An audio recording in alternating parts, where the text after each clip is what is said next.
როგორ ახართ? განწყობა როგორი გაქვთ?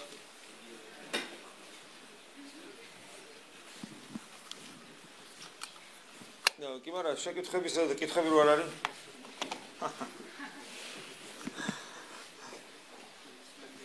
კითხების მეტი რა არისო? ესე იგი,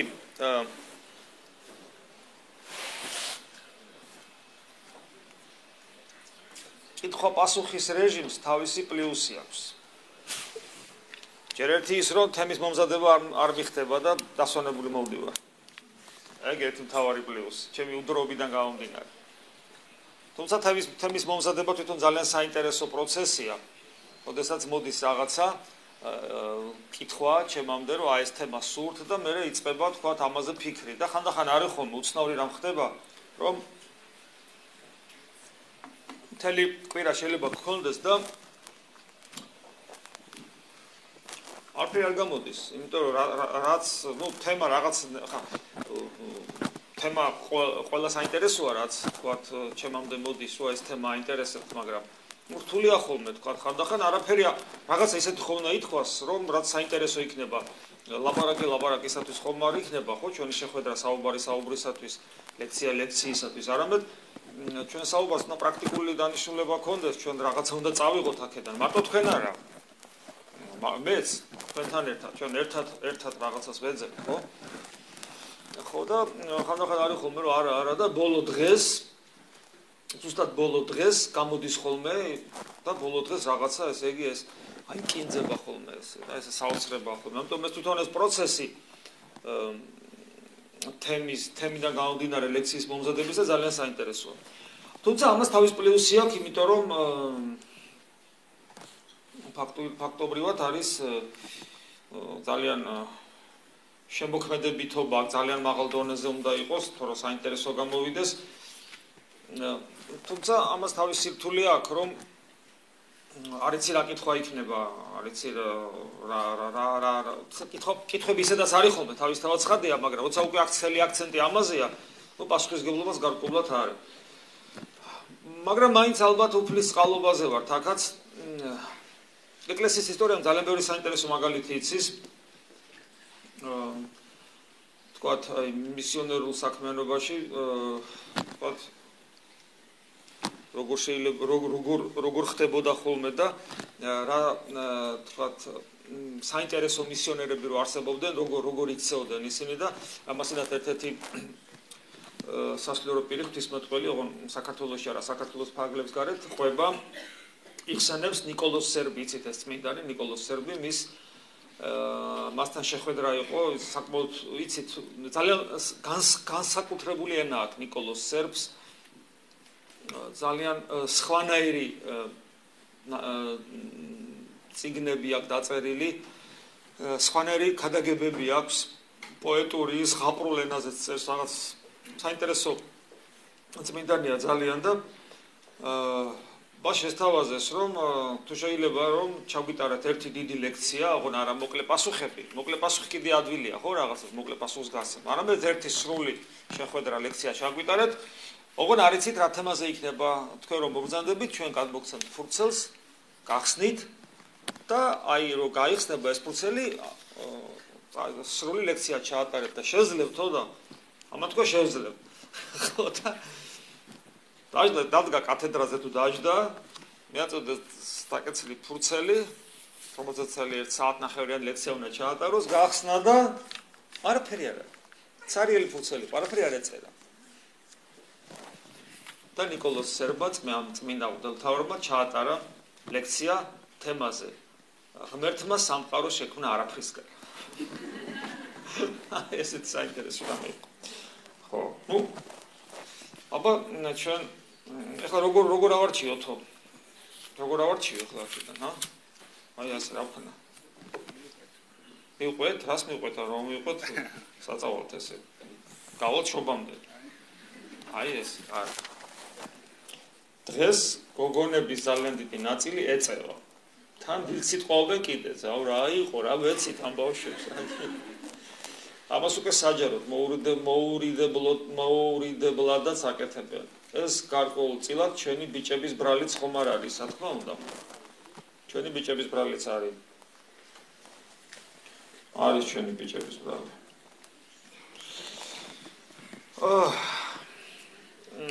ხო შეიძლება ისე რომ გოგოები ცუდები გახდნენ და ბიჭები კარგები ვართ. ჩვენ ერთნაირად ვართ ცუდები. ცუდია. საერთოდ ბილსიტყვაობა ეს არ არის უბრალოდ ჩვევა. ეს არის ადამიანის შინაგანი მდგომარეობა.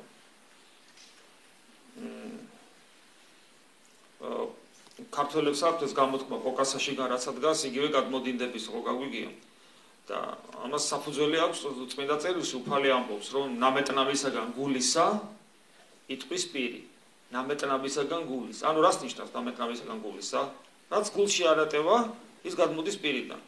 ამიტომ ექსტრემალურ სიტუაციაში კაცი რომ მიდის და ქვას ფეხს წამოკრავს და შეიგინება, ესე იმის გულში ეგ არის ზუსტად. ანუ რასაც ამბობ, პრინციპში ეგ ახარ.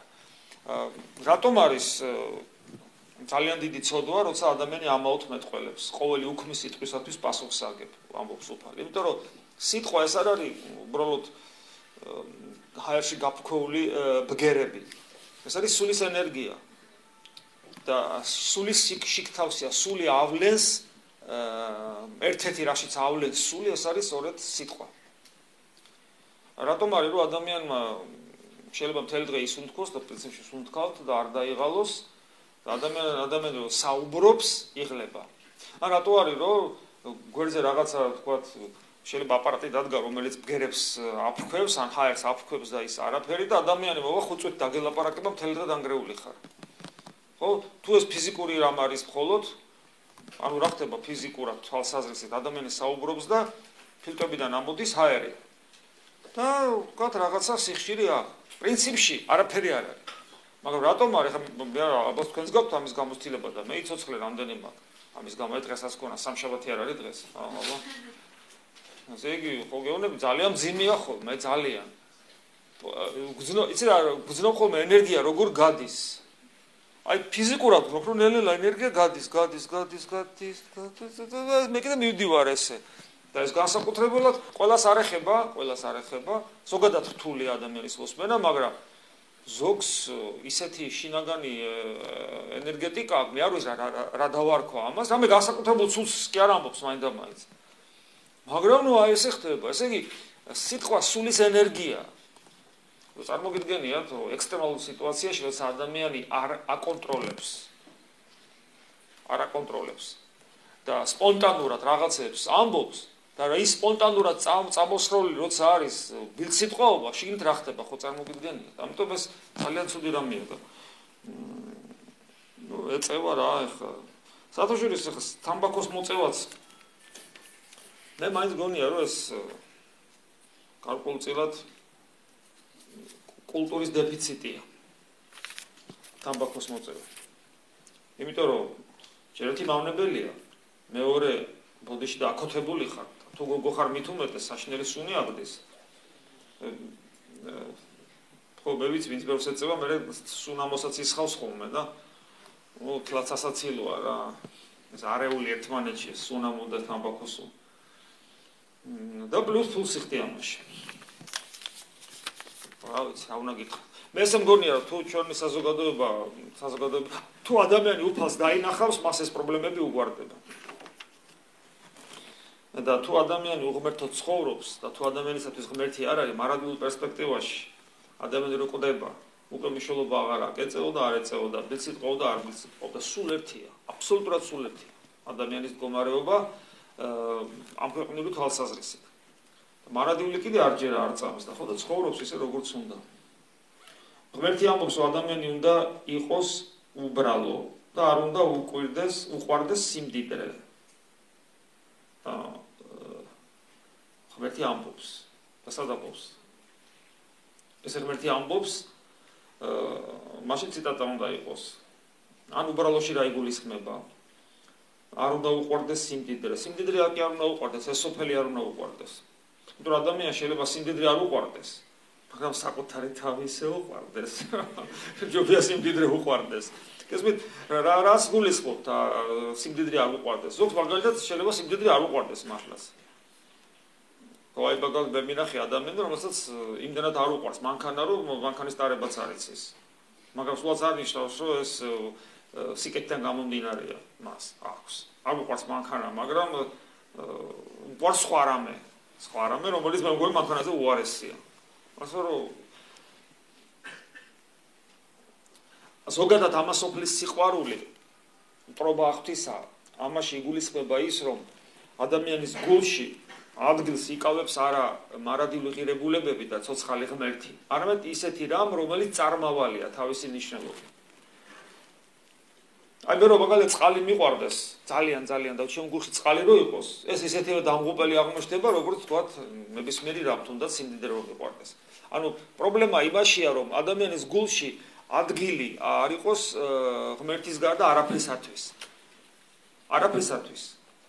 და ის რაც ღმერთთან ერთად იქნება. აი ეს არის მთავარი. ამიტომ ამასოფლის სიყვარული არის ფაქტურად კერთაყვანოსმლობის ფორმა, როდესაც ღმერთის ადგილს ნებისმიერი რამ რაც ღმერთის ადგილს იკავებს, კერპი ხდება. ეს და შეიძლება იყოს მაგალითად რაიმე სიკეთე, რაიმე სათნოება, აი მაგალითად ქველმოქმედება. ხო? თქვა რაღაც რაინდული საქციელი თქვა. თქვა სამშობლოზე ზრუნვაც კი შეიძლება გადაიქცეს კერპად. თქვა ახლობლის სიყვარული ოჯახის წევრის. ამ თავისთავად სიკეთე შეიძლება იქცეს ბოროტებად, თუ ის ღმერთის ადგილს დაიკავებს. და როცა საუბარია ნეტარიული გლახაკნის სულითა, აქ საუბარია არა მაინდამაინც მატერიალურ სიგლახაკეზე, არამედ იმაზე, რომ ადამიანს გულში არაფერი არ აქვს. გლახაკი ვინ არის? არაფერი აქვს გლახაკს. აი გულში არაფერი აქვს. თამარ მეფე იყო ძალიან მდიდარი. დავით აღმაშენებელი იყო ძალიან მდიდარი. ნუ არც ილია ჭავჭავაძე არ იყო ღარიბი, ხო? მაგრამ ეს ადამიანები სულით გლახაკნი იყვნენ, რომ მათ გულში არ იყო რაიმე განსაკუთრებული ისეთი, რაც ღმერთს განდევნიდა მათი გულიდან. ადამიანი შეიძლება იყოს ღარიბი, ან არ უყვარდეს, უპოვარება ერჩივნოს, მაგრამ ადამიანის გული სავსე იყოს სხვა რაღაცებით ისეთით, მათ შორის მაგალითად სიამაყით, საკუთარი განსაკუთრებულობის განცდით. ეს გაცილებით უარესი მდგომარეობა. რატომაა რომ ეკლესიაში ხატები ოქრო, ვერცხლი, ძვირფასი ქვებით არის. ნუ ხა ვერავინ იტყვის რომ თქვათ უფლის ხატი, რომელიც ოქროთია დაფერილი, მე მინდა გითხრათ ეს ოქრო მაინდამაინც ძვირფასია, არ გეგონოთ თქვენ იმდენად მცირე ოქროა, თქვენ თუ ნახავთ ოქროთი დაფერილი ხატი, ჩვენ ტაძარში არის მაგალითად ოქროთი დაფერილი ხატები. ის არ არის იაფი პრინციპში გითხრათ, ეხლა ეს ხატები ძვირიჭდება ერთის ხრივ, მაგრამ მეორეს ხრივ ამას შემომწირველი ყავს ეკლესიას ამის შესაძლებლობა რომ გაიღოს ამ ხატებისათვის თანხა, ეკლესიას ამის შესაძლებლობა არ აქვს. მოდის ადამიანი და ამბობს, მე მინდა რომ აი ეს აქ იყოს ეს ხატის ხატი. მაგრამ მეორეს ხრივ აი სიტყვა ოქროსთან არ ვერ ასოცირდება, იმიტომ რომ იქ ოქრო იმდენად მცირეა ტექნოლოგია რაღაცის, ოქრო ხო იცით არის ლითონი, რომელიც ძალიან შეიძლება გაიწელოს. ოქრო შეიძლება ისე გაიწელოს. აი ოქრო აიღოთ და შეიძლება ისე გათხელდეს ეს ოქრო, რომ გამჭვირვალეც გახდეს. ოქრო არის ისეთი ნივთიერება, ისეთი ლითონი, რომელიც აი ამ გაწელვადობას იცის ფიზიკა, ქიმია, იმანის დამეთანხმება. ექვემდებარება. ამიტომ იქ არის ძალიან თხელი ფენა. აი შოკოლადის ფოლგა რო აიღო, ხო? იმაზე გაცილებით, აი ძალიან თხელი ფოლგა არის. ამიტომ ის ძალიან ცოტა იმდანაც თხელია, რომ აი ასე შეუბერო შეიძლება დაიფშნოს და გაქრეს. ეგ მე სპეციალური ტექნოლოგიით აწებებენ იმას და. ამიტომ იქ ძალიან ძვირადღირებულიც არ არის ერთ-ერთი და მეორე არის კიდევ ერთი ნიუანსი, რომ ადამიანი ამას ხო თავისთვის არ იკეთებს. ეს კეთდება ღვთისადმი ჩვენი სიყვარულის გამოვლინებისათვის. სახარებაში არის ადგილი, როდესაც ცოდვილი დედაკაცი, რომელსაც ცოდვილი ცხოვრებიდან გამომდინარე, გარკვეული თანხა ჰქონდა და ამ თანხით მან შეიძინა ძალიან ძვირადღირებული მირონი. იალსაცხებელი. იმდენად ძვირი ღირდა ეს, რომ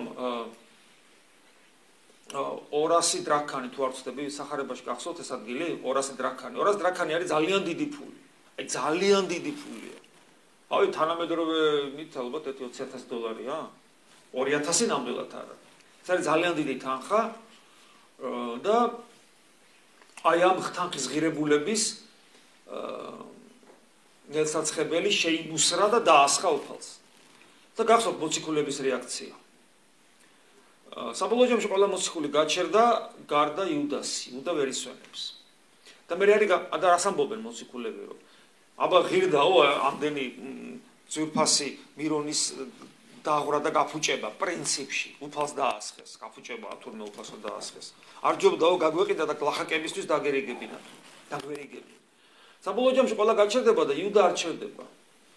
და მე იონა მახარებელი გამარტავს, რომ იმიტომ არ ჩერდებოდა იუდა, რომ ყულაბა შესაწირავი, მოციქულები შეწირულობით ცხოვრობდნენ, ისინი ხო აღარ თევზაობენ, იმიტომ თუ ითევზაებდნენ, მიღა იმისიონერებდა, ხო გასაგებია. ამიტომ ისინი არცებობა ხო უნდათ, ამიტომ მათ ისინი ცხოვრობენ შეწირულობით, როგორც ეს ძველ აღთქმაში მიღებული წესი იყო და საერთოდ რელიგიურ პრაქტიკაში ეს რამე არსებობს. მაგრამ ეს ყულაბა ქონდა იუდას. იქიდან იპარავდა იუდა და წარმოგიდგენთ, სადაც ერთი-ორი გროში რა იქნებოდა, იქიდან მოპარვა რთულია და ამხელა თანხა რო იქნებოდა, იქიდან მოპარვა უკვე იოლი იქნებოდა. და გლახაკები კი არ ედარდებოდაო, საკუთარი თავი ედარდებოდა. ეს ძალიან საინტერესოა, ისეთ როდესაც ჩვენ ვხედავთ, რომ ეკლესიაში რაღაცა ძვირფასი არსებობს, თუნდაც ტაძარი შენდება, ხო? თქვათ ქვით, ლამაზად, ხო? ყოველთვის აი ეს ქვენაგზნობები მუშაობს, რომ ნახე რამდენი ფული იხარჯება ამ ეკლესიაში. და мотивация სწორედ ყოველთვის ეს არის, აი იუდას სიტყვებია ყველგან. ამდენი გლახაკი, ამდენი გაჭირებული არსებობს და ასაჭიროა, რომ ეკლესიას ამდენი ეხარჯება. აქ ლოგიკა რა თქმა უნდა არსებობს. მაგრამ აქ არის ერთი ნიუანსი. საქართველოს ყოველთვის უჭირდა. საქართველოს ისტორია ვინც იწის, მე მგონი თამარის ეპოქასო დაასახელებს და მე სხვა ეპოქა არც მახსენდება, როცა ცოტა დიდი ხნის განმავლობაში საქართველოს არ უჭირდა. უჭირდა ყოველთვის საქართველოს. მაგრამ საქართველოში ძალიან დიდი ტაძრები შენდებოდა ყოველთვის. და რომ არა ქართველი ხალხის აი ეს მოწადინება, რომ უფლისათვის სათნო საქმეები ეკეთებინა და უფლისადმი სიყვარული, ანუ რა არის? აი იმ დედაკაცის აქციელი რა იყო? და მე უფალი ნახეთ რას ამბობს? სადაც იქადაგება სახარება, ამ დედაკაცის აქციელი ყველგან ერთი ცოდვილი დედაკაცია რა. რომელმაც თავისი ცოდვილობიდან მიღებული ნაყოფი პრინციპში ბინძური ფულით შეწირა უფალს და ცოდვას თავი დაანება. ხო რა არის, ხო? მაგრამ აი საოცარია, ხო? რამდენი ღირსეული დედაკაცი არსებობდა მაშინ. აი ამ ცოდვილ დედაკაცის სახელი მართლაც, ხო? 2000 წელი ყველა სახარებას რო გადაშლი, შეუძლებელია რომ ისე იგი მისი სახე შენშიც არ ამოტივტივდეს, იმიტომ რომ ესია, უცნაურია. იკითხება ასევე წირვის დროსაც ეს სახარები. ხო, აი ესია, ანუ უფალმა შეიწირა ეს. მე მგონი უფალი ასევე იწირავს იმას, რასაც თქვათ ეკლესიის გამშვენება ქვია. ეს არ კეთდება კიდევ მეორე რაღაც ადამიანისათვის. ეს არის ჩვენი სიყვარულის გამოვლინება უფლისად. რაც შეეხება გაჭირებული ადამიანების დახმარებას, მე მინდა მე ასე ვფიქრობ, რომ საქართველოს მასშტაბითაც კი, სადაც საქართველოს მოსახლეობა ბევრი არ არის, არანაირი საეკლესიო რესურსი არ ეყოფა ჩვენი მოსახლეობის სიდუხჭირიდან ამოყვანას. ეს არის აბსოლუტურად გამორიცხული. აი მილიარდელი რომ იყოს კაცი და რამდენი მილიარდი კონდეს, ისიც არ ეყოფა. თუ სახელმწიფო პოლიტიკა არ იქნა სწორად გატარებული. ეს აი თქვა როცა ამობდნენ წმინდა სამების ტაძარი რო შენდებოდა. წმინდა სამების ტაძარი ხო, რომ ესე იგი აი დაშლილიყო და განაწილებულიყო პენსიონერებზე, გაჭირებულებზე, ხო? რამდენიმე თვეში ეს თანხა აღარ იქნებოდა. შეიძლება ერთ თვეშიც, რა ვიცი, საპენსიო ფონდი რამდენია იცით?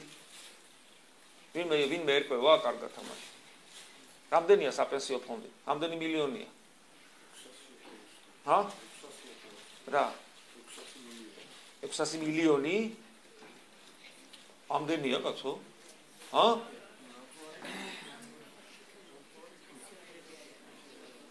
ყავი არ არის ვინმე ბუღალტერი არ არის, მაგარი ეკონომისტი კაცო, რა გჭირთ? ჰა? წელიწადში? მეტი წარმოედგინეთ. ესე იგი ფაქტობრივად რა გამოვიდოდა, წმინდა სამების ტაძარი რო დაშალო, ფულში გადაიყვანო. ერთ წელიწადში გაქრება წმინდა სამების ტაძარი და ჩვენი პენსიონერები იმ წელსაც შივრები იქნებიან და რა პენსია მოგეხსენება და მომავალ წელს აღარაფერი აღარ იქნება. ანუ გესმით ეს არის რაღაც ესეთი გამოგონილი რაღაცა თემა, რომ თუ ესე იგი ეკლესია არ აშენდება, ქართული ხალხი გამდიდრდება. რა სისულელია ხალხო ეს შეუძლებელია, ეს არ ხდება. გაცილებით დიდი რესურს საჭიროებს ჩვენი ერის ეკონომიკური სიდუხჭირიდან ამოყვანა, ვიდრე რომელიმე ხატის არსებობა და ხაჭი დახარჯული თანხა და ეკლესია და ასე შემდეგ. ეგ ერთი და მეორე რაც მეტი მორწმუნა იქნება საზოგადოებაში, მით მეტი წესიერი კაცი არსებობს, მით მეტი სამშობლოს მოყვარული არსებობს, მით ნაკლები ღვთამისტი არსებობს და ასე შემდეგ და ასე შემდეგ. რამდენი ადამიანს თქვათ ნუგეში აქვს, რამდენი ადამიანი სასწარკვეთილებიდან გამოდის, სწორედ სულიერი ცხოვრებიდან გამომდინარე და ასე შემდეგ. აღარ ლაპარაკობ უფლის შეწევნაზე ჩვენს ერზე და თითოეულ ადამიანზე. ხო, რა ვიცი, ეს არის.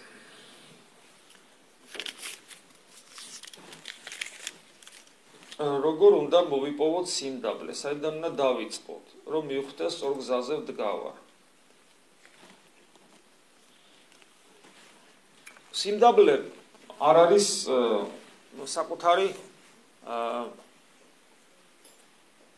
საკუთარი უსუსურობის ან უუნარობის კომპლექსის არსებობა ადამიანში. ადამიანმა თქვას, რომ იცი მე არ შემილია და დაკომპლექსებული ადამიანი როცა, ხო, აი თქვა, ჩვენც გქონია საკუთარ თავზეც ხო გამოგვიცდია, რომ რაღაცაში დაკომპლექსდები და გქონია, რომ ვაიმე და არამე და ადამიანი უარს ამბობს რაღაცაზე, რაღაცის კეთებაზე, იმის გამო, რომ არა, მე ეს არ შემილია. და ეს და სიმდაბლე ეს არ არის. სიმდაბლე არ არის საკუთარი არასრულფასოვნების კომპლექსი. სიმდაბლე ეს არის საკუთარი თავის რეალური აღქმა. რას გულისხმობთ? ანუ როცა დაინახავ რა მდგომარეობაში იმყოფები. რასთან შედარებით? არასრულფასოვნების კომპლექსი როგორც წესი არის როგორ გითხრათ? ადამიანს არასრულფასოვნების კომპლექსი რო ჭირს, ყოველთვის საზომ ერთეულად სხვა ადამიანები. აი ეს ადამიანი ახერხებს, მე ვერ ვახერხებ. იმან შეძლო, მე ვერ ვახერხებ, მე არ შემიძლია. ხო? ის გააკეთებს, მე ვერ გავაკეთებ. ის გააკეთებს და გაიმარჯვებს და მე ვერ გავაკეთებ და შევწხვები. ხო? ხალხი შემოხედავს და რო არ გამოვა რა სიტყვის. ეს არის არასრულფასოვნების კომპლექსი. და სიმდაბლე არის საკუთარი თავის კიდევ მეორე ადეკვატური აღქმა, თუ რა მდგომარეობაში იმყოფები, არა სხვა ადამიანთან მიმართებაში, არამედ ღმერთთან მიმართებაში. ანუ შენი საზომი, ერთეული, ხო, ეტალონი, უბრალოდ, აი ხო, ყველაფერს თავის საზომი ეტალონია. შენი ეტალონი არის არა საზოგადოება, არა რომელიმე ადამიანი. შენ მდგომარეობას ზომავს არა საზოგადოებიდან წამოსული მზერა და თვალი, არამედ თავად უფალი და თვითონ ეტალონიც თავად ღმერთია. განკაცებული ღმერთი, უფრო რო დავაკონკრეტოთ, იესო ქრისტე. და შენი ცუდობა და კარგობა, შენი მზაობა რამე საქმესი, შენი შესაძლებლობები ქრისტესთან მიმართებაში განიხილება.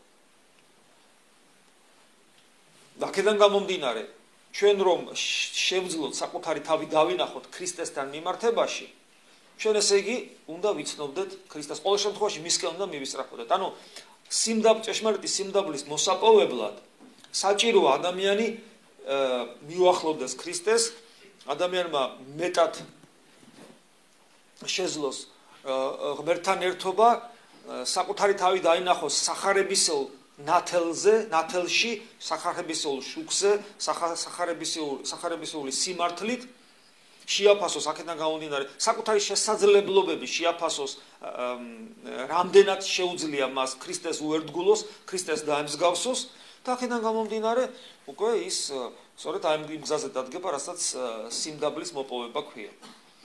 და როგორც წესი, ეს სრულდება, თუ ადამიანი სწორად ვითარდება, სრულდება იმით, რომ ადამიანი საკუთარ თავში დაინახავს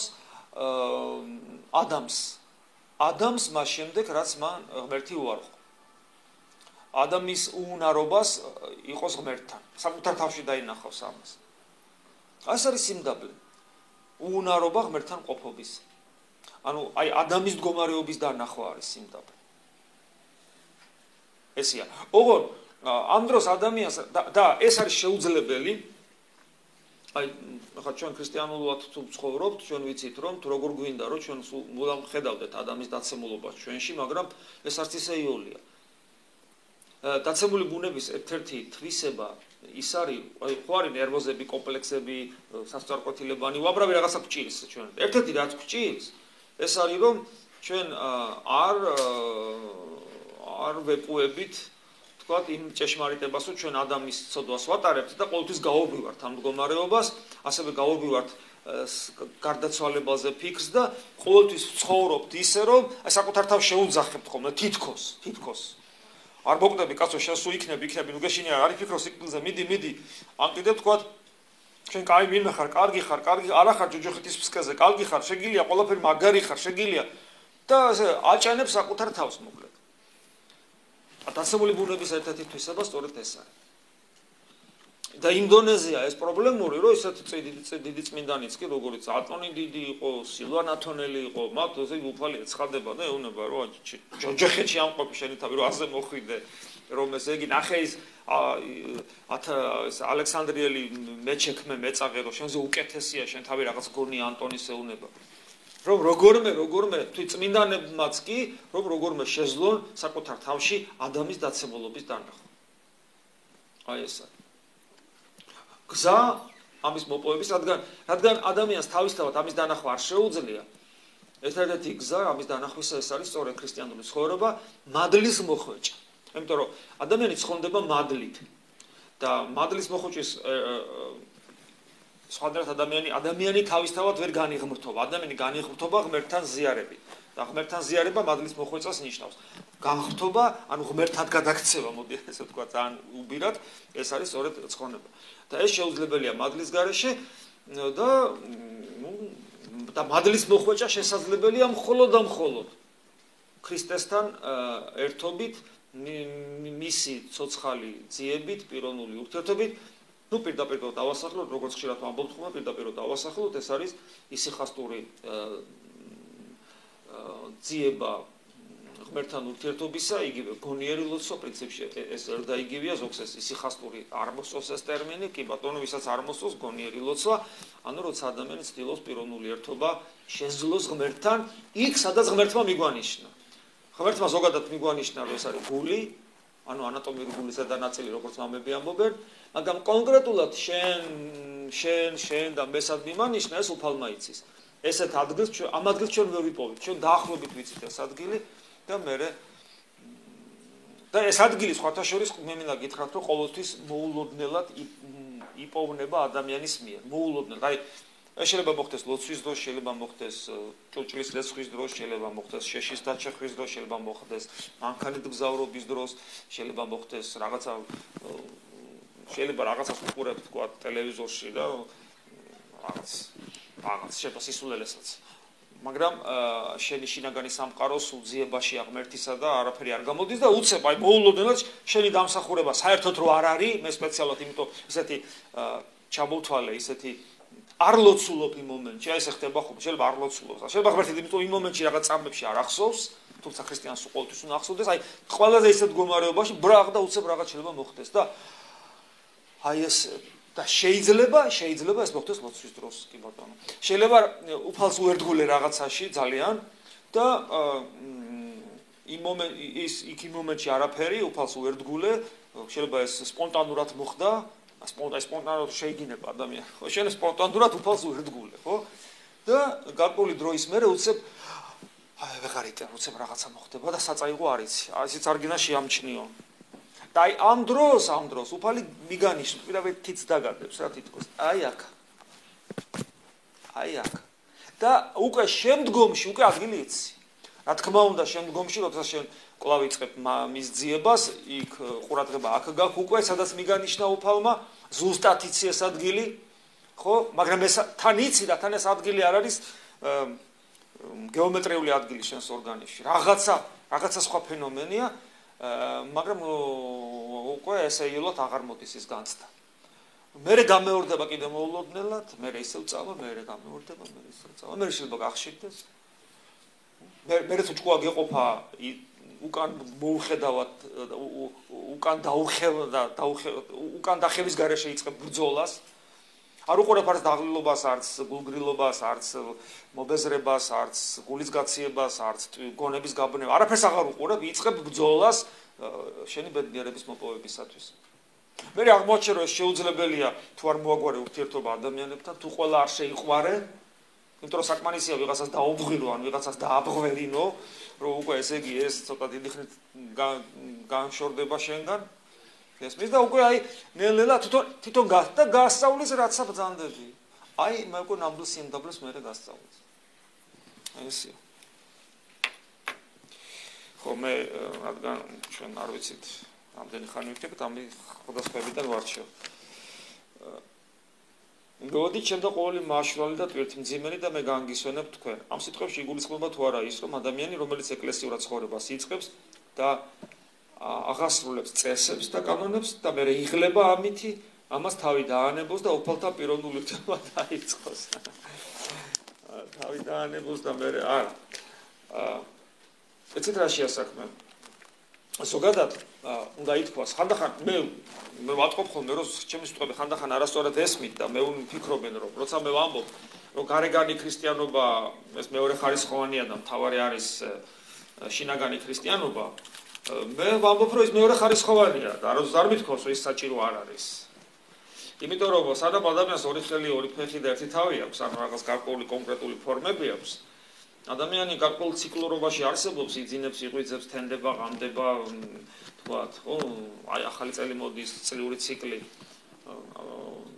გარკვეული ცხოვრების წესი აქვს, ვერდება, ნუ გესმით, ანუ რაღაც მის ადამიანის ცხოვრება ყველა შემთხვევაში რეგლამენტირებულია. თვითონ ის ფაქტია, რომ ზოგი კაცია და ზოგი ქალია, ხო? ნუ სული ხო თქვათ, ერთ და იგივე გვაქვს, მაგრამ ზოგი კაცი და ზოგი ქალი როა, უკვე ესეც კი ადამიანის ანუ ეს ბიოლოგიური განსხვავებაც ესეც უკვე რაღაც გარკვეულ წესები შემოაქვს ამასაც ჩვენ ცხოვრებაში, ხო? ქცევის ნორმები და ასე შემდეგ. ანუ რა თქმა უნდა, სრული თავისუფლება გარეგანი ფორმებიდან უბრალოდ შეუძლებელია, რომ ფორმა შენ თვითონ გაქვს და ფორმებისგან როგორ განთავისუფლდები? ყველაფერს აქვს სათვალეს ფორმა, ჭიქას ფორმა, ტელეფონს ფორმა, ყველაფერს ფორმა აქვს, ხო? აბა ისე როგორ გამოვა? ამიტომ მას იმის უგულობას ყოფა კი არ ხდება. უბრალოდ ითქმება, რომ ეს არის მეორე ხარისხოვანი, მთავარი არ არის. იმიტომ თუ მთავარი გახდა, მაშინ ფარისეულად ყალიბდები. აი ესე. და რაც შეეხება მაშრალი და ტვირთმძიმენი, უფალი ამას ამბობს ზოგადად რელიგიური ადამიანებისათვის და მით უმეტეს ფარისეულური სულით განწყობილი ადამიანებისათვის. რამე თუ აქცენტირება სწორედ იკეთდებოდა ძველ აღთქმაში, როცა უფალი მოვიდა, სწორედ გარეგანზე. და ადამიანები რატო იღლებიან? ჩვენ ვკითხულობთ წმინდა წერილში, რომ ამას პავლე მოციქულიც ამბობს, რომ ადამიანები ასრულებდნენ ამ ძველი აღთქმის კანონებს და თვითონაც ვერ ასრულებდნენ და ხო გახსოვთ ეუბნებიან წარმართებსაც გინათო ეს თვითი აკიდოთო და ჩვენ ვერ ვასრულებთო და წარმართება რომ აი ძველი აღთქმა ვისაც წაუკითხავს ერთხელ მაინც დახავთ უამრავი რიტუალი, უამრავი. მაგრამ ეს სპეციალურად იყო ესე, რომ ადამიანებს არ გაეხედათ გვერდით, სადაც წარმართული სამყარო თუხთუხებდა რა. თვითონ ისტორიულად ძალიან საინტერესოა რომ გადახედავთ. ესე იგი, საოცარი ცივილიზაციები წარმოედგინეთ ბაბილონის, სპარსეთის, მერე იქ ბერძნული ცივილიზაცია, მერე რომაული, დუღს გადმოდის ცხოვრება, საოცარი აი, ასაც კაინისტური ცივილიზაცია ქვია რა, თანამედროვე ცივილიზაცია, მაშინდელი თანამედროვე ეგ იყო. ტექნიკური პროგრესი, მაშინდელი. ესენი კარებს ცხოვრობენ, არაფერი არ აქვს. ამ დროს, ამათი ზნეობა ებრაელი ხალხის აი სად არის და ესენი ესე იგი კაცი და ქალი ვერ გაურჩევიათ, ერთმანეთთან აღრევლები არიან. ის ასაც დღეს გვთავაზობს დასავლეთიან გარყვნილების სახით ჰომოსექსუალი მე ჩვეულებრივი ნორმა იყო იგივე საბერძნეთის კულტურაში და უცნაური. ანუ მე მის თქმა მინდა რომ ეს ზნეობრივი სიმაღლე რითი იყო შენარჩუნებული. სწორედ აი ამ რელიგიური გარეგანი რელიგიური ცხოვრების წესი და ხანდახან საკმაოდ მკაცრი. ვინვის ღალატობდა დასავლეთში კი არა, საბერძნეთში, ბერძნულ ცივილიზაციაში, რომის იმპერიაში, ბაბილონში, ვინვის ღალატობდა. აქ ესე იგი მოღალატე კაცი და ქალი ორივე ქვით იქოლებოდა.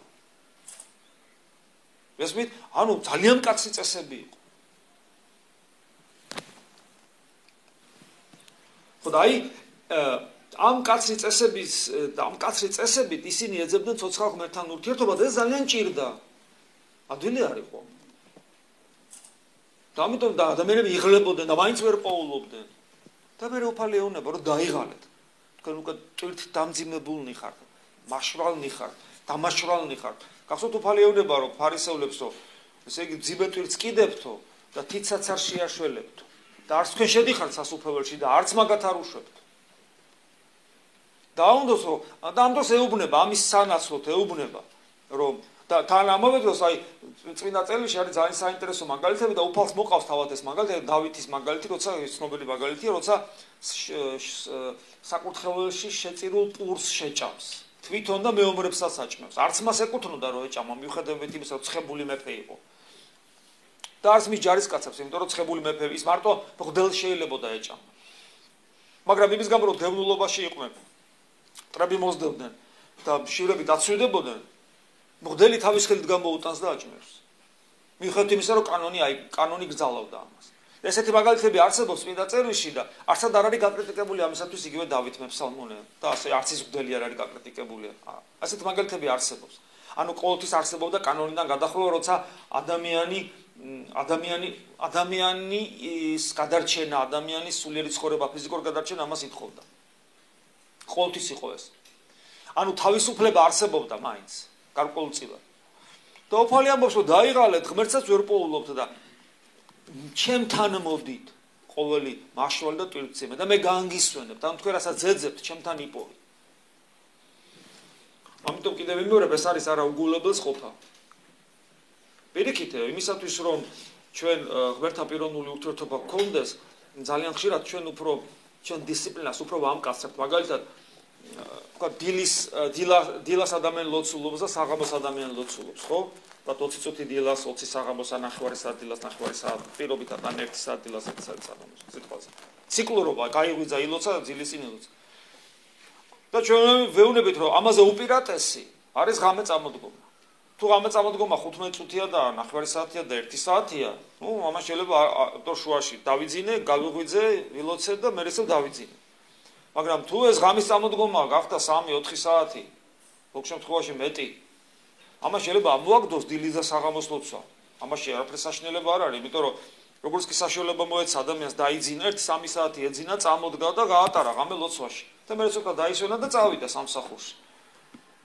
რა ეს ნიშნავს, რომ დილა საღამოს ლოცვები გაუქმდა, კი არა გაუქმდა. თავის თავში მოიქცია ამ ღამემსახურებამდე, ეს ღამემსახურება გაცილებით უფრო რთულია. ერთხელ წამოდგები ღამე, ორჯერ და ცხოვრების წესად აქციაბა. ეს გაცილებით რთულია. ანუ პირიქით, ჩვენ თუ დილა საღამოს ლოცვებს არ ვამბობთ, მოდი ესე ვთქვათ, არ გვინდა გარეგანი წესიაო, უფრო გავართულეთ და იმიტომ. მაგრამ არსი ამისი რა შემდგომარეობს? არსი იმაში, რომ მე რომ მგონია, რომ წესია, რომ აი აქედან აქამდე წავიკითხო და ეგ არის ლოცვაო, ჩვენ ვეუბნებით, რომ წესი კი არ არის ლოცვა. ღმერთთან თავგანწირული ურთიერთობაა ლოცვა და თავგანწირვა თუ გინდა, აბა ღამე წამოდեք იმაში. უფალთან ურთიერთობა სჭირდება მოწამეობრივი სული, ვაჟკაცური სული, გმირული სული ჭირდება. როცა ადამიანი უკან არავითარ შემთხვევაში არ იხევს. იმიტომ რომ ცხოვრება მეტი ძალიან დიდი სისხლი, თქვენ ახალგაზრდები ხართ უდიდესი უმრავლესობა და მაგრამ ცხოვრება ძალიან სწრაფად მიდის დამერწმუნდეთ. დრო მოსასწრებათა გაქვთ თქვენ. აი ამას ახლა თქვენ სამეთ ახალგაზრდობა არ მინდა დროს დატარებლად და გასართობად. მე მინდა რომ მოვასწრო ის ანამ ცოცხალი ვარ, ღმერთი ვიპოვო. ესია და ამას ჭირდება დიდი რესურსი, დროის, ფიზიკური და ასე შემდეგ.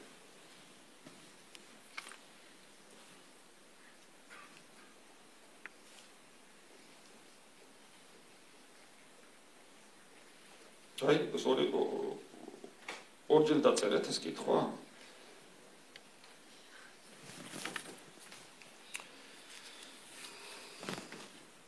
კაცობრიობა აღმოცენდა ადამი და ევასგან. ადამი და ევა ღმერთმა შექმნა. შემთხვევით თავისით არაფერი არ ხდება. ანუ ღმერთიც ვიღაცამ შვა ალბათ. ის ვიღაცამ უსასრულო მატრიოშკები. და ასე უსასრულოდ გრძელდება. ამაზე ფიქრით ადამიანი შეიძლება გაგიჟდეს, რა თქმა უნდა გაგიჟდებით, უბრალოდ შექმნია რა გადაგარჩეს კაცო. მაგრამ რაღაც პასუხი ხომ უნდა არსებობდეს, უბრალოდ თქვენი აზრი მაინტერესებს ამ საკითხთან დაკავშირებით. მამი, საქმე რაშია, იცი რომ გახსოვთ 6 შინაბერად ერთი მამაკაცი რო არის ცნობილი ნაწარმოები ოტია იოსელიანის, დაკითხული გაქვთ? ნანახი გაქვთ. გახსოვთ როგორ შაირთა მინანეფო? არ შაირთა მინანეფო. ხო და თუ მაინც უნდა ინანო შაირთე რა. ხო სწორია, გახსოვთ? გახსოვთ. ახლა ნახეთ. ესე იგი ივანის შეხვნა, ივანის ის გაგიჟდები და თუ არის შეუქმნელად სულ არის სულ არის გაგიჟდები და თუ მაინც უნდა გაგიჟდე ბარემ იყოს ღმერთი და არჯობია ხო ეს ხუმრობით ლოგიკურად ვერცერთი მხარეზე რომ ნებისმიერ მხარეზე რა მხარეზეც არ უნდა წახვიდე ლოგიკურად პრობლემას ვერ გადაწყვეტ აი მაგალითად მატერიალურ სამყაროზე რომ გადავიტანოთ მატერიალური სამყარო უსასრულოა თუ სასრული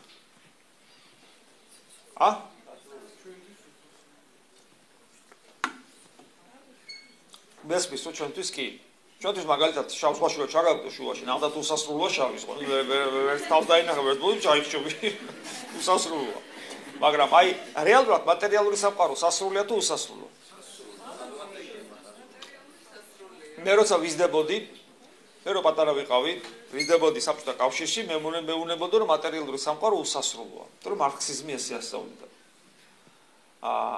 მაგრამ როცა გავიზარდე და დიდი აფეთქების თეორიამ რო გაიმარჯვა სამყაროში დიდი აფეთქების თეორიის მიხედვით სასრულია ხო ხდებით ანუ დიდი აფეთქების თეორიის მიხედვით სასრულია იმიტომ რომ იყო ერთი წერტილი და აფეთქდა და ეს აფეთქებული ფართოვდება და ფართოვდება და ისდება მოცულ სივრცეში მოცულობაში და მარქსიზმის მიხედვით უსასრულოს უარსებობდა არის მარქსიზმმა რო ღმერთი უარყო ახლა დიდი აფეთქების თეორია თანამედროვე ფიზიკა ღმერთს ეს არის ფიზიკა ეს არის ერთ-ერთი გაბატონებული თეორია დღეს ამიტომ როგორც სუფთა მეცნიერება ის მეტაფიზიკურ საკითხებს არ ეხება მხოლოდ მატერიას და ღმერთს არ ეხება რა ამიტომ ეს თავისუფალია იდეოლოგიის არ არის იდეოლოგიზირებული გასმით ამიტომ თulis რომ იყო წერტილი აფეთქდა და ფართოვდება მაგრამ მარქსიზმი იდეოლოგია არის და არა მეცნიერება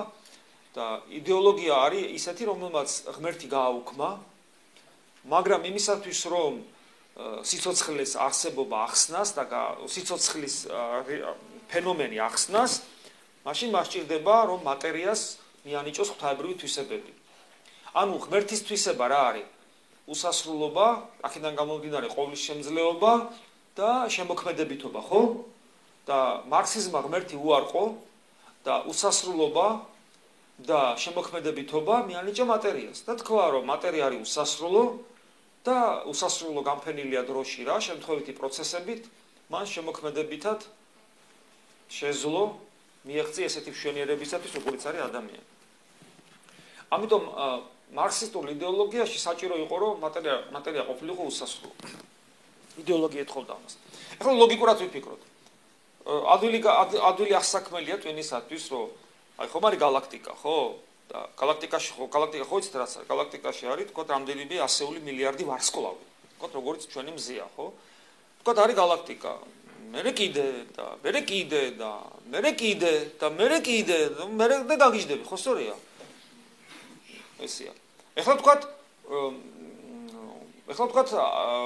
დიდი აფეთქების თეორიის მიხედვით.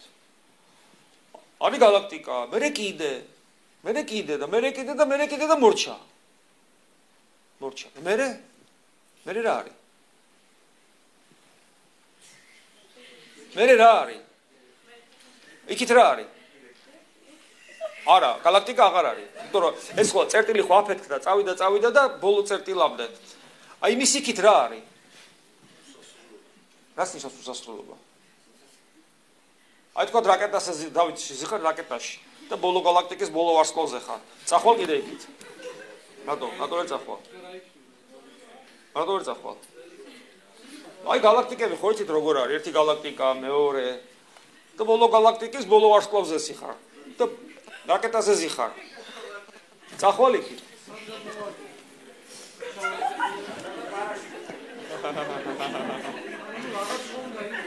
აი, მე მის თქმა მინდა, რომ ფიზიკის თეორიის მიხედვით, ფიზიკა რასაც ასწავლის, მატერია არის მასის, სივრცის და დროის ერთობა. ამ სამიდან ერთი რომელიმე თუ აკლია, მატერია ქრება. ამიტომ, რადგან ბოლო მასა აქ არის და იმის იქით არაფერი არ არის, იმის იქით მასა ხო არ არის, იმის იქით აღარ დროა და აღარ სივრცეა, ამიტომ ვერსად ვერ წახვალ. კან ეს ლოგიკისათვის მისაღებია? წარმოგიდგენთ, ბოლო გალაქტიკაზე ზიხარ და იმის იქით ვეღარ მიდიხარ. და არაფერი არ არის და მაინც ვერ მიდიხარ. ესეც გაუგება. ანუ ლოგიკა არის ესეთი რამ, რომელიც გათვლილია, აი ნიუტონის კანონი, ხო, ვიცით, ნიუტონის კანონი გათვლილია აი ამ სამყაროში, მაგრამ მაკრო სამყაროში, მაკრო და მიკროში ნიუტონის კანონი აღარ მუშაობს. არ მუშაობს უბრალოდ და მორჩა. ეს არის თქვა, ჩვენი ლოგიკა გათვლილია როგორც ნიუტონის კანონი აქ რაღაცეებზე და იქ აღარ მუშაობს. ამიტომ ლოგიკურად ვერაფერს ვერ ახსნით. შეუძლებელია ეს. ამიტომ როცა საუბრობთ ღმერთზე, ღმერთი ნიშნავს იმას, რომ ის არის მასში არ არის დრო, ისე როგორც არ არის სივრცე და მასა. როცა საუბრობენ, აი ღმერთი ხო რაღაც არის და რაღაცა დრო ხო იყო, რომ ღმერთი არ იყო. ეს არის აბსურდი, იმიტომ რომ დაახლოებით ესე მომყავს ხოლმე. აი ღმერთის რამდენი კილოგრამს იწონის ღმერთი შეგვიძლია ვთქვათ? სუქანია თუ გამხდარია? ხო, გვეცინება. და ასევე სასაცილოა, როცა ვიტყვით ღმერთზე, რომ გუშინ იყო, გუშინ თუ არსებობდა და იმის ან დროითი კატეგორიით თუ მოვიდოვებთ ღმერთის განსაზღვრას, იმიტომ რომ დრო, მასა და სივრცე ეს ერთი მატერიის სხვადასხვა რამე გინდოდა? არა, იესო ქრისტე ამაღლდა ადამიანური ბუნებით. ახლა პარაგია ბატონო? არა, ამაღლდა. აღდგა და ამაღლდა, მაგრამ ამაღლდა კაცო. ხო და მაგას ვიდა, ხო დარჩა. სადარჩა?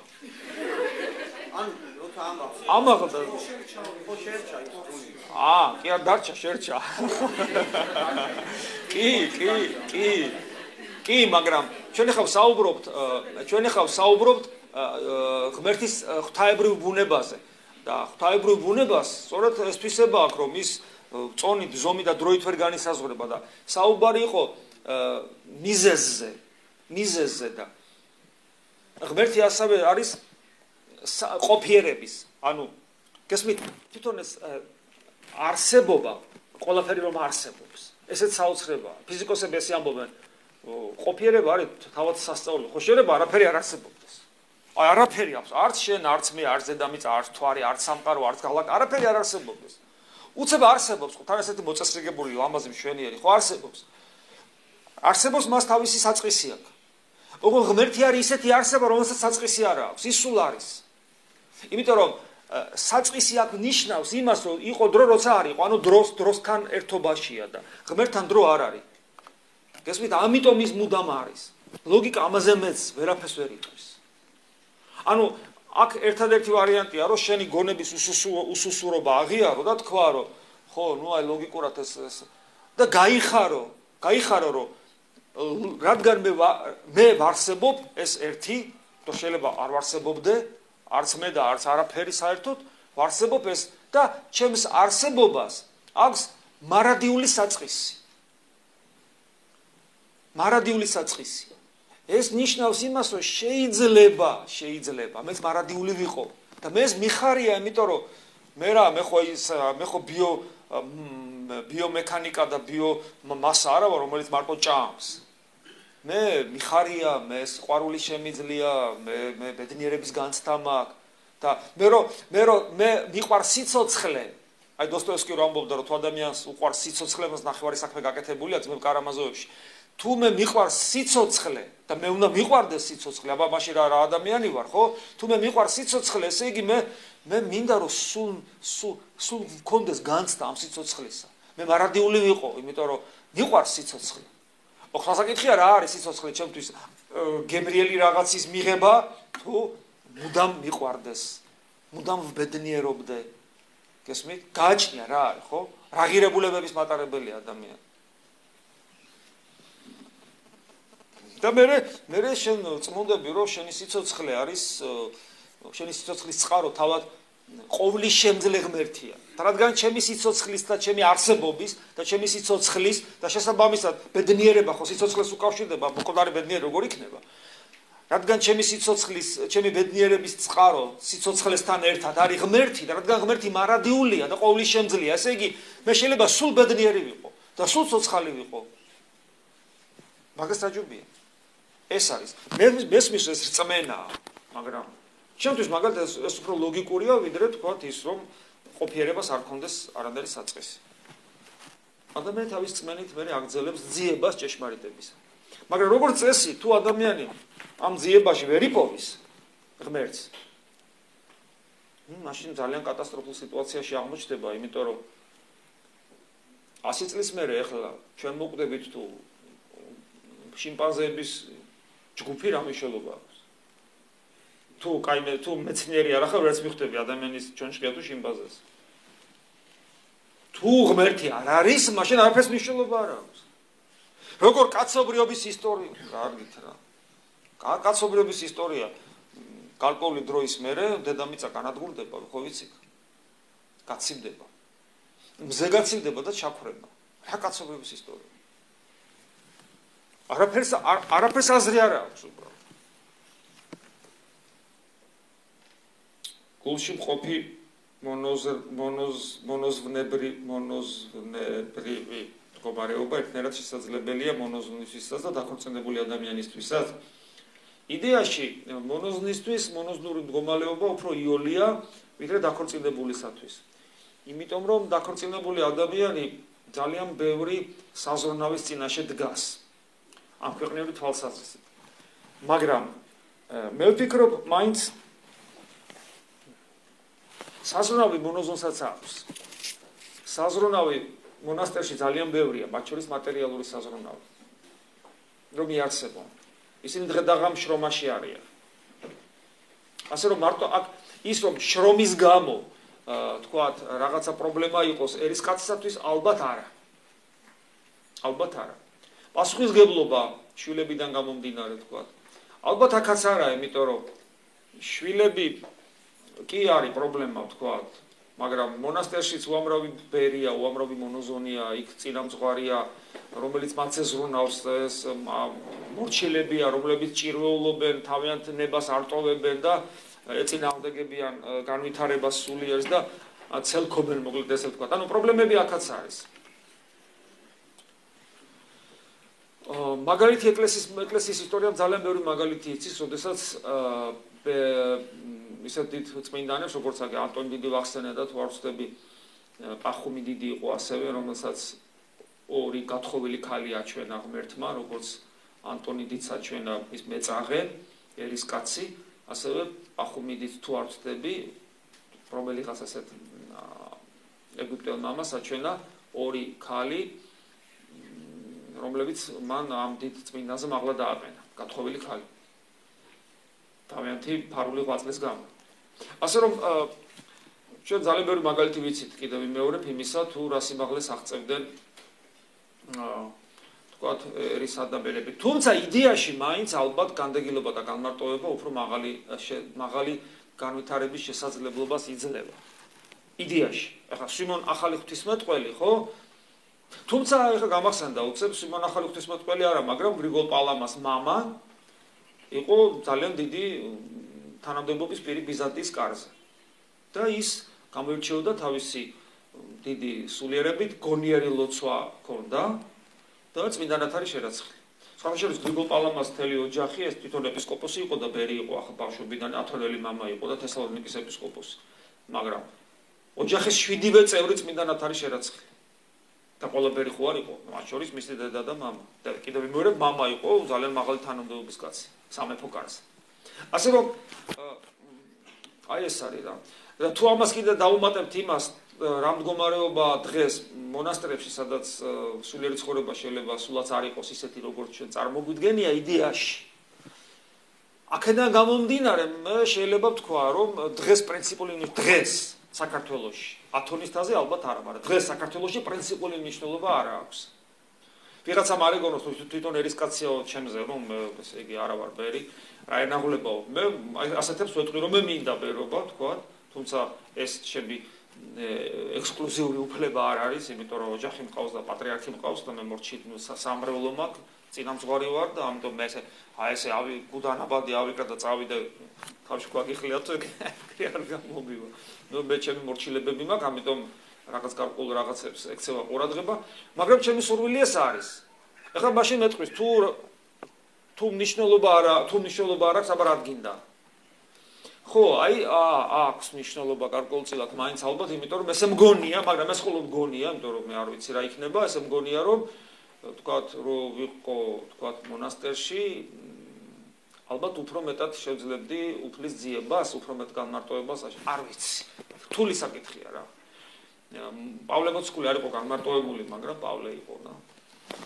ვერ გეტყვით რთული საკითხია მაგრამ ერთი რამეა რომ საკეთებელი ერისკაცს და ბერსაც ერდა იგივე აქვს და მე ძალიან ბევრი ერისკაცი ვიცი რომელიც ამ საკეთებელს უფრო კარგად აკეთებს ვიდრე ბერი და მონოზონი ძალიან ბევრი ერის ადამიანი ვიცი რომელიც უფრო აზზეა ქრისტიანობაში ვიდრე მონოზონი აი ეს არის ჯერ კიდევ სერაფიმე საროველი არ ამბობდა ის მონოზონი რომელსაც არა გონიერი ლოცვა ის არის არა მონოზონი არამედ შავი თავკომბავი თუ ერეში მყოფი ადამიანის პირველი სიყვარული არის ქრისტე როგორ შეიძლება მან გულში ადგილი სხვას დაუდო ერში თუ ერში მყოფი ადამიანის პირველი სიყვარული არის ქრისტე როგორ შეიძლება მან გულში ადგილი სხვას დაუთმოს თუ კი ასეთი ადამიანი ერში გაგრძელებს ცხოვრებას დაქორწინდება შესთომას არ დაუშვებს შესაძლებელია ერში მან მოსვენება ჰპოვოს აი ისევ იქნებდივართ რა თუ თავისნაირი იპოვა ანუ თუ იპოვა ესეთი ადამიანი რომელიც მასავით ქრისტეს ეძებს და გულში ქრისტე ყავს მაშინ ხელს რატო შეუშლიან ერთმანეთს იმიტომ რომ მონასტერში რო წავა იქ მარტო ხო არ იქნება იქაც ხო იქნებიან ადამიანები და სხვათა შორის შეიძლება ისეთები რომლებიც სულაც არ ეძებენ გულში ქრისტეს და აი მონოზნები არიან და ესე იგი პრობლემები შეუქმნა პლუს შეიძლება ისეთი იღუმენი დახვდეს ან იღუმენია რომელიც ვერ არის ესეთი რა ფორმაში შეიძლება პრობლემა ამანაც შეუქმნას ანუ ესე მარტივად არ არის საქმე გააჩნია რა თქმა უნდა ჭეშმარიტად ღვთისმაძიებელი ადამიანი ურწმუნო ადამიანის თანამეუღლე ვერ იქნება პავლე მოციქულიც ამბობს ნუ ექმნებით თანამეუღლე ურწმუნოთან იმიტომ რომ რა კავშირი აქვს ნათესბნელთან და ასე შემდეგ ეს პრობლემა ნამდვილად არსებობს მაგრამ თუ იპოვა მე მესმის ოჯახურ ურთიერთობაში ძალიან ბევრი პრობლემაა მათ შორის იგივე მეუღლების თანაცხოვრება მეუღლის ხო ფიზიკურ თანაცხოვრებას იმიტომ რომ თქვათ როცა თქვათ ბიჭ და გოგოს ერთმანეთი უყვარს და სიყვარული არის უბიცო და არის რომანტიული ძალიან და ესეთი ეს ერთი მხარეა როცა მათი თანაცხოვრება დაიწყება მეუღლებრივ ხო იქ რაღაცა ნიუანსები იცვლება და აი აქ უკვე ძალიან ბევრი კითხვები ჩდება ძალიან ბევრი ეჭვები ჩდება ძალიან ბევრი პრობლემები შეიძლება ჩდება და ძალიან დიდი უნდა იყოს სიყვარული რომ თქვათ ეს პრობლემები ადვილად დაიძლიოს მერე პლუს შვილები ჩდება შვილებს სჭირდებათ მატერიალური საზრდო ანუ ჩდება საზრუნავი შენ შეიძლება მოიშიო მაგრამ შვილს ვეღარ მოაშიებ წამალი უნდა განათლება უნდა გიწევს ამასოფელთან შერკინება უპოვარების აღთქმას შვილს ვერ დაადებინებ პრინციპში ხო ხდები გესმით 1000 პრობლემები რჩება იწყება თუმცა შეიძლება ამ ყველაფერს გაუმკლავდეს თუ ადამიანს აქვს ორი რამ ძალიან დიდი სიყვარული ერთმანეთის მიმართ ნამდვილი სიყვარულს გულისხმობ და როცა ორმა სულმა ერთმანეთი იპოვა და მე ნამდვილი ცოცხალი რწმენა და საბოლოო ჯამში ალბათ გავა მეუღლეობის 10, 15, 20, 30 წელი და მე მათი სიყვარული იწყებს ჭეშმარიტად რეალიზებას უკვე იმ ჩანაფიქრით, რაც ჩანაფიქრით ღმერთს ჰქონდა ამ ადამიანებთან დაკავშირებით. ასაკიც მოდის, ნებათაღელბებით ციკლებს, შვილების დაბინავებულები არიან და უკვე ახალი პერიოდი იწყება, როდესაც თქვათ უფრო მეტად მოიცლიან ღმერთის ძიებისათვის. ესეც შეიძლება. აი მონასტერში რო ყოფილიყო, შეიძლება მონასტერში ყოფილიყო და თავიდანვე გრიგოლ ხანძთელიან ის ყოფილიყო, რა ქვია, მონახალი ღვთისმეტყველი, მაგრამ შეიძლება არ ყოფილიყო და ჩვენ ვიცით ძალიან ბევრი ბერი და მონოზონი, რომელიც, რა ვიცი, ალბათ მონოზნობაში ერთო ამდენიმე 10 წელს გაივლის და მერე მოვა აზე, რას აკეთებს და როგორ უნდა გააკეთოს. ყველას თავის ნიჭის მიხედვით ეძლევა.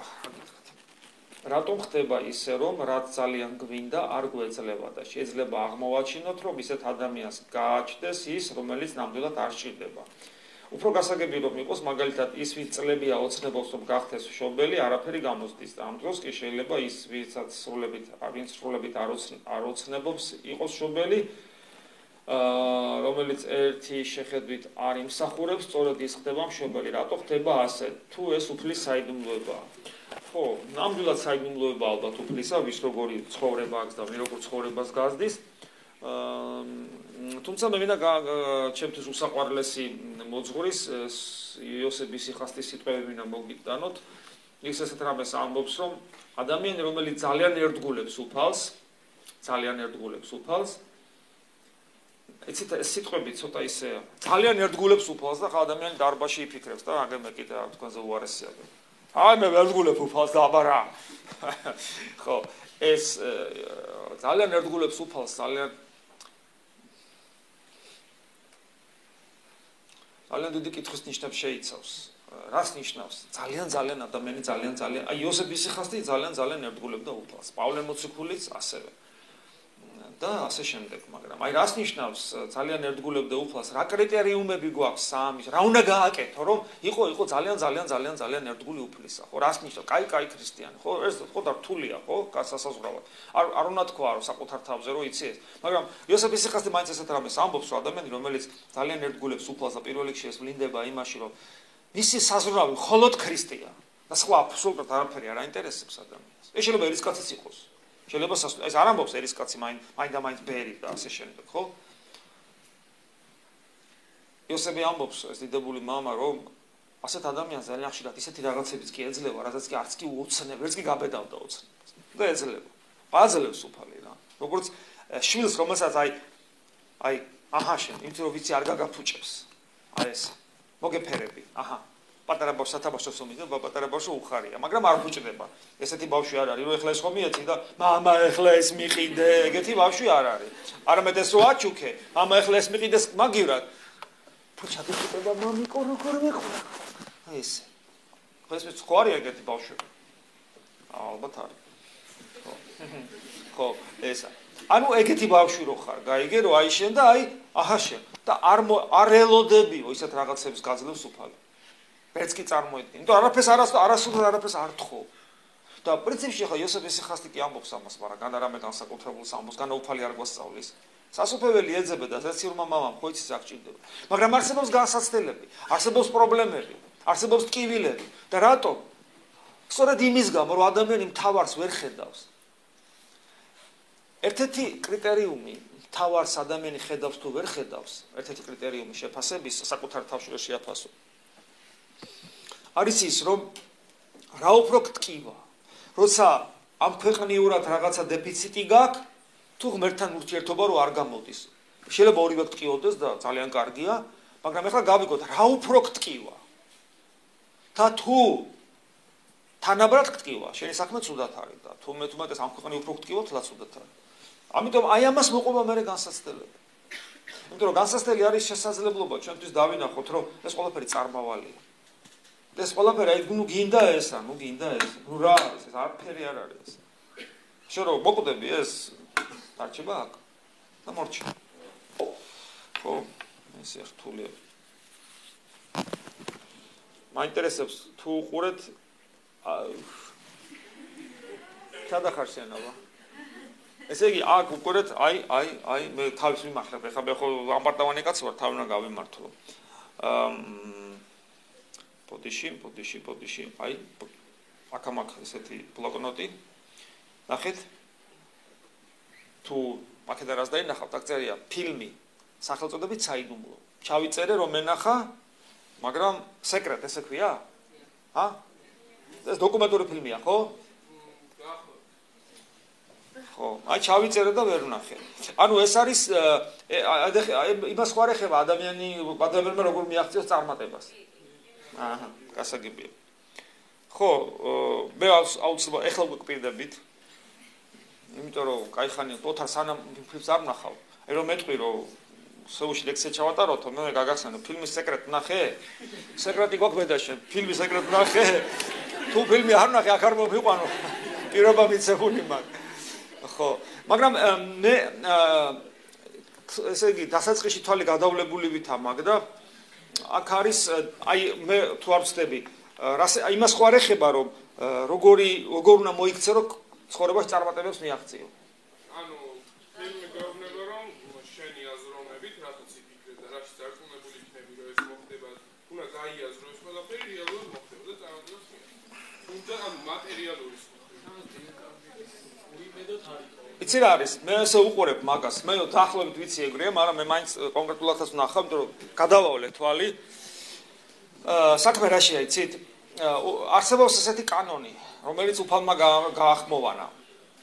კანონი ჟღერს ესე, ითხოვდე და მოგეცემათ, ირეკდე და განგებოთ. რამე თუ რასაც ითხოვს მოგეცემა რა და ასე შემდეგ. ხო, ესეთი კანონი ხო არსებობს? ეს ერთი. ეს კანონი რადგან არსებობს, ეს კანონი გარკვეულწილად მუშაობს. ამიტომ მაგ ფილმის შემქმნელება პრინციპში იპოვეს კანონი, საღვთო კანონი, რომელიც სამყაროში მუშაობს, როგორც გრავიტაციის კანონი მუშაობს. აი მაგალითად შეიძლება მომიყოლე არსებობს კანონი სიმშვიდისა და მორჩილებისა, რომელიც ადამიანისათვის წარმატების საწინდარია, სიმშვიდის და მორჩილების.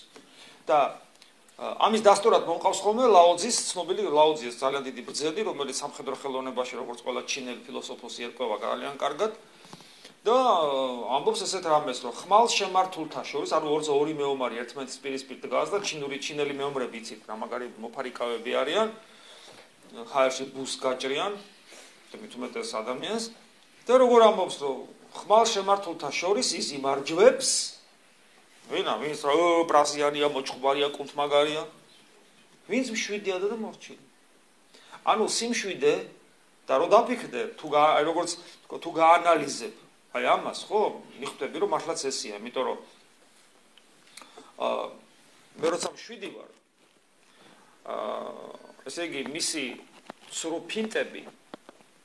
ცრუფინტები და ხვერა და რაღაცა შიშველი ხმლის ეს გალესილი ხმალი და ეგეთი რაღაცებზე არ მოქმედებს, ნუ მშვიდი ვარ, გაწონასწორებული ვარ. და აი როგორც დამშვიდებული წყალი კარგად აირეკლავს მთვარეს და ვარსკვლავებს, აი თუ ჩემი ფსიქიკა კარგად აირეკლავს მის ყველა მოძრაობას, იმიტომ რომ მშვიდი ვარ. და ვერ მომატყილებს ხმალშემართული, იმიტომ რომ სიმშვიდე მაქვს. უკვე ერთი პლუსი. ახლა მორჩილი რას ნიშნავს? მორჩილი ნიშნავს იმას, რომ მე კი აგრესიული კი არა ვარ. აგრესიული არა ვარ, მორჩილი ვარ, იმისი. თუ აქედან დაიწყებს მოძრაობას, მე აქედან დავხვდები, დავემორჩილი. თუ აქედან დაიწყო მოძრაობა, მე აქედან დავხვდები. თუ იქიდან წამოვა, აქედან დავხვდები, თუ კომოდან წამოდა, ზემოდან დავხვდები. ანუ იმის დამიხედვით, როგორი მოქმედებს, დავემორჩილები მის შემოთავაზებულ თამაშს და მშვიდად შესაბამისად ვიმოქმედებ და რა თქმა უნდა მოვიგებ. ანუ გესმის, წარმართი ფილოსოფოსი აღმოაჩენს კანონს, რომელიც ღმერთის მიერ შექმნილ სამყაროში არსებობს ღმერთის მიერ. მუშაობს ეს კანონი. ახალგაზრდა ბიჭებში ჩხუბშიც მუშაობს ეს კანონი. თოლა არის ჩხუბ. არ ჩაწერო ვიღაცა მამა თეოდორე ჩხუბს ასწავლის და არ დავიღუპოთ, ესაც ბევრი კრიტიკოსები ყავს. და ასევე ამ შემთხვევაშიც ეს პრინციპი მუშაობს. ოღონდ აქ არის ერთი ნიუანსი კიდევ. კი ბატონო, ეს კანონი მუშაობს, მაგრამ რისთვის გამოვიყენო მე სიმშვიდე და სიმდა მორჩილება კაცი გავაპოშუაზე? თუ სული გადავრჩინო. და რისთვის გამოვიყენო ეს პრინციპი, ეძებდეთ და პოვოთ და ასე შემდეგ, იმისათვის რომ კარგი ბიზნესი ვაწარმოო და სხვებზე უპირატესობა მოვიპოვო თანამდებობი და ძალაუფლებით, თუ სული გადავრჩინო. გესმის, ეს კანონი რისთვის გამოვიყენო? და კანონი არსებობს, კი ბატონო. ხო სწორი. აი ეს არის. რაღაც მინდა ფილმის ნახვა. კანონი არსებობს. ყველა შემთხვევაში მოქმედებს, ეხლა ჩვენ ყველა შემთხვევაში მოქმედებს, ნიშნავს რომ ღმერთს უარყოფთ. გასაგებია რომ მე მშვიდი ვარ და მორჩილი, მაგრამ ღმერთს უნდა რომ იმან გაიმარჯვოს და ის ფაცი ფუცობს, მაგრამ მაინც იმან მომიყო, თქვა სიტყვაზე. ანუ იდეალურად არც ერთი კანონი არ მუშაობს. მე მინახია მაგ პეტრე-პავლეს ტაძარში მსახურობდი და მოვიდა ცოლ-ქმარი, მოიყვანეს 5 წლის ბავშვი, სიფრიფანა ბავშვი, ისეთი ბავშვი იყო რა. ქერაში, აძინდომაში რო ბავშვია, ხო იცით, ეგეთი ბავშვი, საყვარელი. ხო და ეს ბავშვი გადავარდა მე 10 სართულიდან. ანუ მე 9 სართულიანი სახლის კიდე ზედა ის რომ არის უჯრედი და ჩავარდა ჩეხური პროექტის ბინები როა, თუ იცით, კიბის უჯრედებს შორის მოაჯირები როა, დიდი ფართე ის არის. მე აკეთებდნენ ხოლმე ბადეებს რა, იმდენად ადამიანი თავის დიდი დასრულიც კი. იქიდან ჩავარდნილა. და იქიდან ჩავარდა იქა, რა ქვია, სარდაფის ბოლოში. ანუ ფაქტობრივად 10 სართული შევა მეტიც. იქ მეცხრესებოდა იქ ხებოდა 11 სართული. ადამიანი მილიონჯერ რო გადაგდო, მილიონჯერ მოკვდება. გამორიცხულია მისი გადარჩენა. უბრალოდ გამორიცხული. აბსოლუტურად სახსალამათი იყო ბავშვი გადარჩენილს. მე მყავს კაცი ნანახი, ესე იგი მერვეს იყო მშენებლობაზე რომ მუშაობენ. მერვე სართულიდან გადავარდა. და დაეცა ამ წელს ლიანდაგებს. 2 წელი რეანიმაციაში იწვა მართალია, მაგრამ გადარჩა. და იყო ცოცხალი მე ვნახე. და ჩვენი ახლობელი, ჩემი ახლობელი მღვდელია, ახლო მეგობარია, რომლის ბავშვი გადავარდა ვაკის ერთ-ერთი სახლიდან, მაგრამ მაღალჭერიანი სახლები, ამიტომ ის მესამე სართული მე-4-მდე ადის პრინციპში და მის თვალწინ გადავარდა ბავშვი ფანჯარაზე და გადავარდა. პატარა გოგონა, ესეთი პატარა იხვის ჭუკის ყვითელი ბუმბულივით სიფრიფანა ბავშვი. არაფერი რა, გადარჩა. აბსოლუტურად არაფერი, ნუ მგონი ფერცერატიტი გაებზარა თუ რაღაცა. ანუ ხო არსებობს არა, როცა კანონები ირღვევა რა, იმიტომ რომ ღმერთი არის. ამიტომ არც ერთი კანონი ბოლომდე არ მუშაობს. კიდე კარგი. მართლმადიდებლური თვალსაზრისით სამყაროს ასაკი ითვლის რამოდენიმე 1000 წელს. მეცნიერული თვალსაზრისით კი მილიარდობით წელს. საიდან არის ასეთი სხვაობა, არ ვიცი. მეცნიერული მტკიცებულებები არსებობს, რომლის მიხედვითაც მარტო დედამიწის წიაღისეულის ჩამოყალიბება სჭირდება მილიარდობით წელი. ამას როგორ უყურებს მართლმადიდებლობა. რა ვიცი, ხო თქვა გეწყინებათ და. მე ხო შეიძლება რომ ვთქვათ აი ესეთი გამოთქმა, ესეთი ის არსებობს, რა ქვია, გამონათქვამი, რომელი უფრო პირველად რომელი გაჩნდა, კვერცხი თუ ქათამი. რატო კვერცხი მინდა თუ?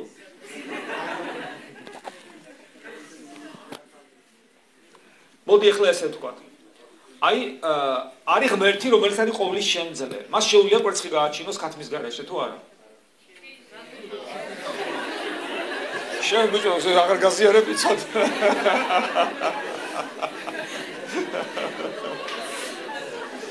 შეუძლია თუ არა ღმერთი, როგორც ღმერთს როგორც ყოვლის შემძლეს გააჩინოს კვერცხი? შეუძლია. და ის კვერცხი მერე დათმუნდება მზის სხივებით და გამოიჩეკება ქათამი. მაგრამ ღმერთს როგორც ყოვლის შემძლე შეუძლია თუ არა გააჩინოს პირდაპირ ქათამი. რომელიც დადებს კვერცხს. აი როცა ღმერთი არ მწამს, მაშინ ეს კითხვა არის ძალიან საინტერესო კითხვა, ბიჭო, მართლა კვერცხი გარსა თუ ქათამი. თუ ის გაჩნდა ის ვინ დადო, თუ ვინ დადო, მოკლედ. მაგრამ თუ ღმერთი არის, ღმერთს შეუძლია ისიც ესეც შეიძლება მოხდეს და ასეც სულ ერთია.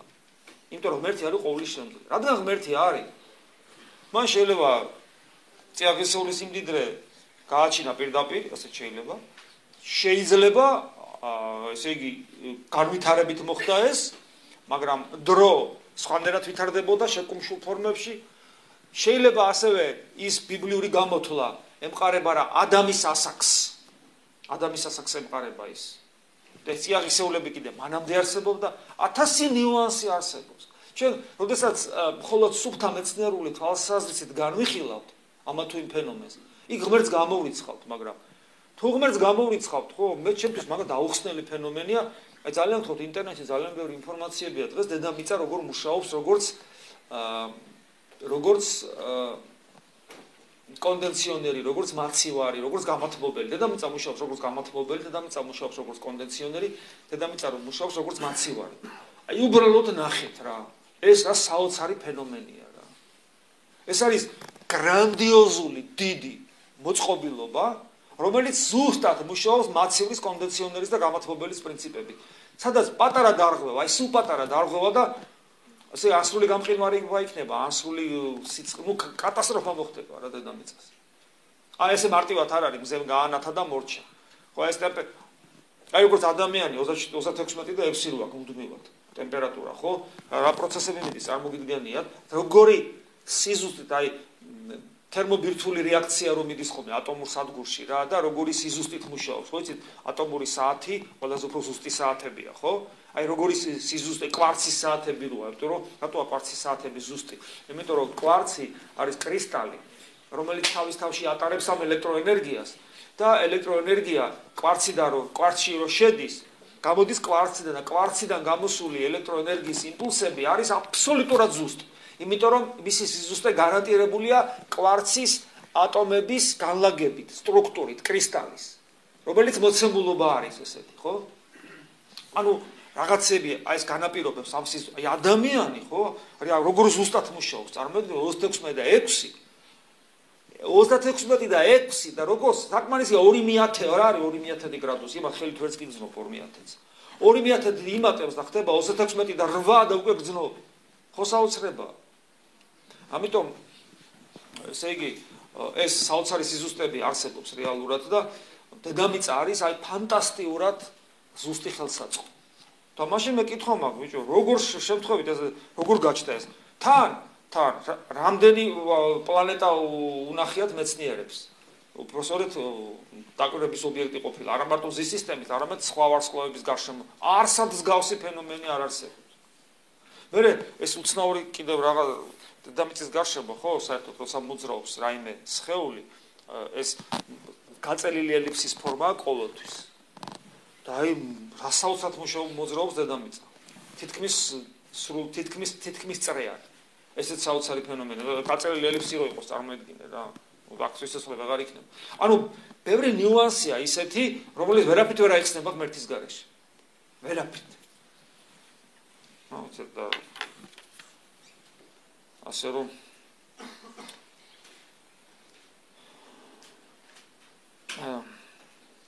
ხო აქ ის კითხვა არის, მადლობა სიხდიან და მე დიდი სიხარული მაინტერესებს ხიბლის მდგომარეობაში ხომ არ ვარ, როგორ მივხვდე? როცა სიხარული მაქვს, ხიბლი ხომ არ არისო? პავლე მოციქული პირდაპირ გვავალდებულებს, რომ ჩვენ გქონდეს სიხარული. მარადის გიხარობდნენ. ხიბლი არის ტყუილი და თუ ადამიანი ფიქრობს, რომ უკვე გადარჩენილია და მას აღარ აქვს საზრუნავი ცხონების საქმეში, ეს ხიბლის მდგომარეობა არის. იმიტომ რომ სიხარულთან ერთად რა უნდა მიხაროდეს? უნდა მიხაროდეს, რომ ღმერთი არის, მე ცოცხალი ვარ, მე მისი განცდა მაქვს და ასე შემდეგ, მაგრამ ამავე დროს მე უნდა ხვდებოდე, რომ ეს სიხარული ღმერთიდან მოსული ენერგია ღმერთია ჩემთან. მაგრამ მე ჯერ მზად არა ვარ მასთან ურთიერთობისათვის, იმიტომ რომ საკმარისია მე მოვინდომო. აი წამოვდექი ღამე, რომ იგი ვიპოვო და პრობლემა მაქვს იმ წამს. ანუ ხიბლი იქნება მაშინ, როდესაც შენ გეგონება, რომ უკვე ღმერთთან პიროვნული ურთიერთობა გარანტირებული გაქვს. გარდა ამისა, ხიბლში მყოფი ადამიანი სხვა ადამიანებთან ურთიერთობებში სერიოზულ შეცდომებს უშვებს. სხვა ადამიანებთან ის არის ხშირ შემთხვევაში ხისტი, ხშირ შემთხვევაში შეუბრალებელი, მსაჯულის პოზიცია უკავია. იმიტომ რომ თვითონ ხო კარგია და სხვა რა თქმა უნდა ცუდია. და თვითონ ხო იხდება და სხვა ვერ ხდება. და ეს პრინციპში ყველა ადამიანზე ვრცელდება.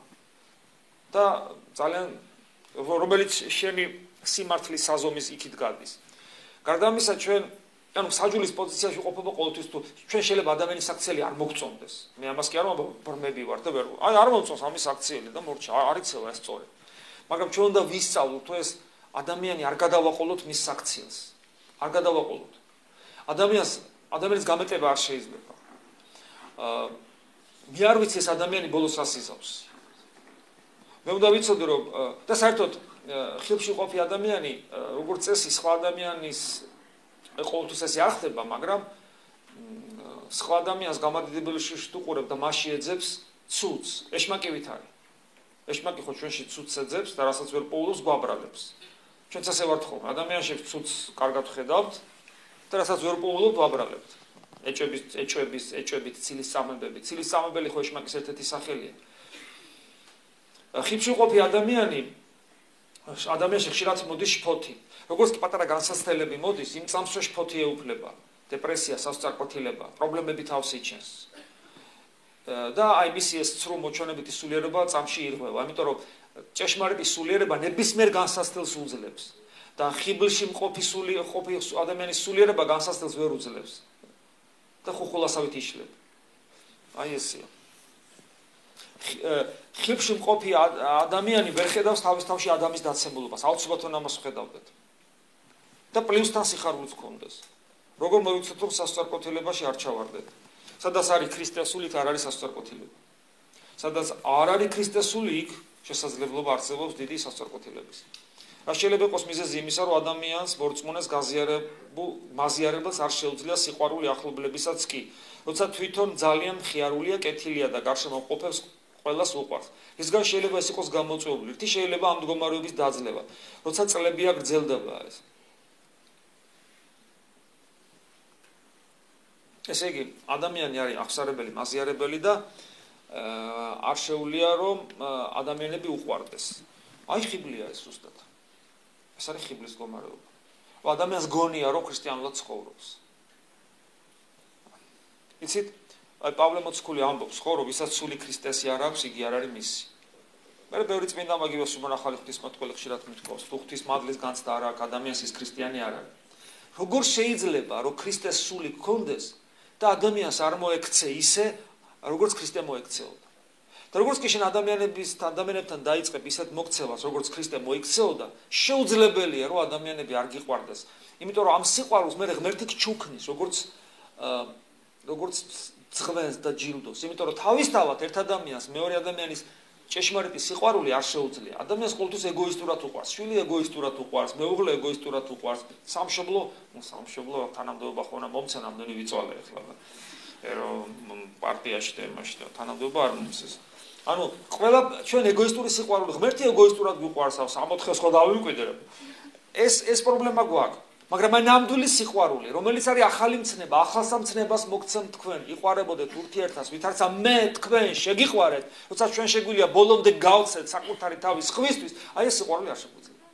ეს არის ნამდვილი ახალი მცნება, ახალი მცნება ნამდვილი სიყვარული ქრისტეს მიერ. მაგრამ ამ სიყვარულს იძლევა ღმერთი როგორც საჩუქარს. იმ შემთხვევაში თუ შენ მიზანმიმართულად ქრისტეს ეძებს შენ გულში და შენში მადლი მკვიდრება. მე მადლი აკეთებს უკვე ამას და ამიტომაც არის რომ ნამდვილი სიყვარული ნაყოფია არა შენი კაიკაცობის, არამედ სული წმინდისა და გალატელთა მიმართ ეპისტოლეს მეხუთე თავში სწორედ ჩამოთვლილია რა ნიჭების სული წმინდისა, იქ ერთ-ერთი ნიჭი არის სიყვარული. ეს არის ნიჭი. ჭეშმარიტ ქრისტიანს ესაა. თუ ეს არ აქვს აღსარებელ და მაზიარებელს ის ან ჯერ პირველ საფეხურებს დგავს და ამიტომ თუ ძალიან დიდი ხნის მორწმუნეა, სამწუხაროდ ის სხვაგან მიდის. მისი სახურება, მისი ეკლესიურობა გარეგანი ფორმებით ამოიწურება. სახაც სასწრაფოდ უნდა გამოასწოროს. მეზარება დილასაღამოს ლოცვები, ყოჩა? ლოცულობ პატარა ლოცვები, თლად ყოჩა? რა გავაკეთო რომ არ დამეზაროს ლოცვა? მამი შენ ლოცვა კი არ გეზარება, შენ გეზარება კითხვა ტექსტისა, რომელიც გაზეპირებული აქა მოსული აღარ შევილია ლოცვითაა წმინდათა, ახლა ერდაიგივე. იმიტომ რომ ეს სიტყვები შენთვის მკვდარია. არაფერს მომცემი არ არის. შენი სული სხვაგან არის, შენი გული სხვაგან არის, შენი ტვინი სხვაგან არის და ეს ბუტბუტებს ეს არ ლოცულობ.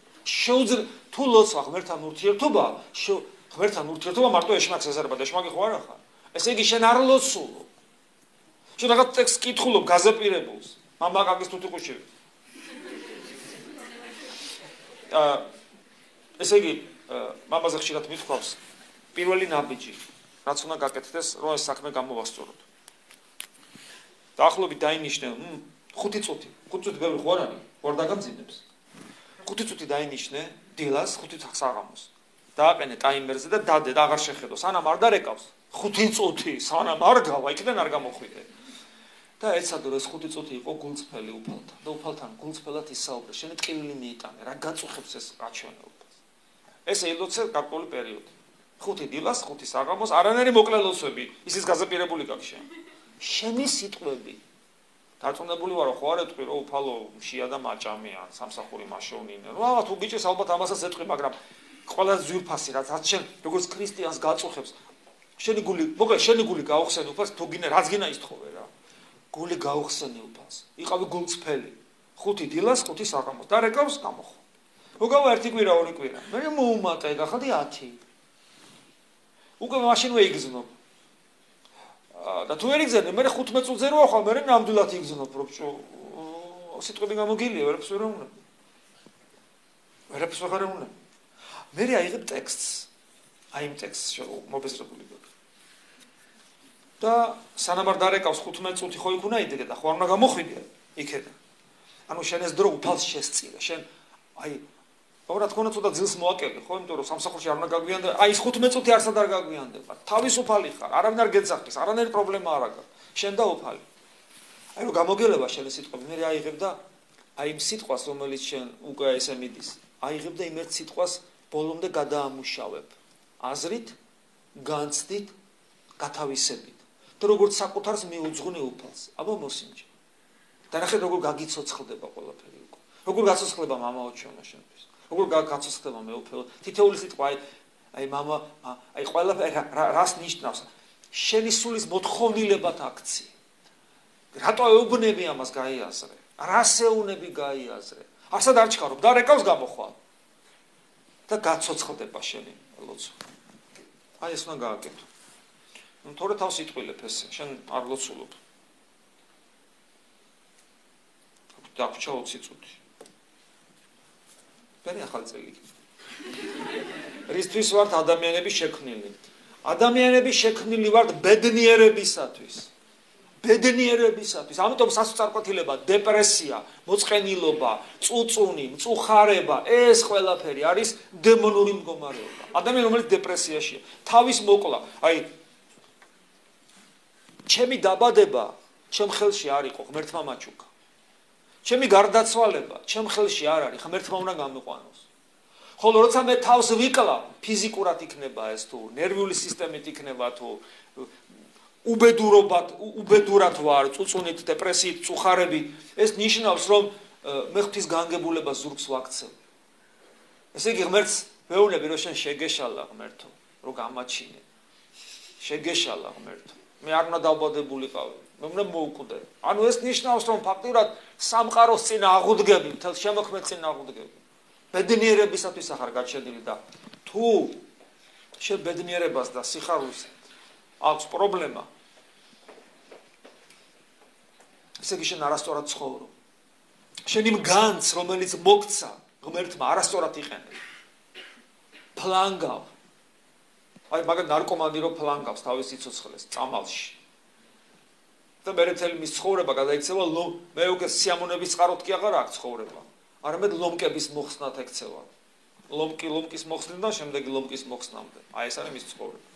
აი ეს არის შენი ცხოვრება და ეს მხოლოდ შენი ბრალია. რა ვქნათ შევცვალოთ რაღაც. დავინახოთ საკუთარი თავი, დავინახოთ სამყარო სხვანაირად.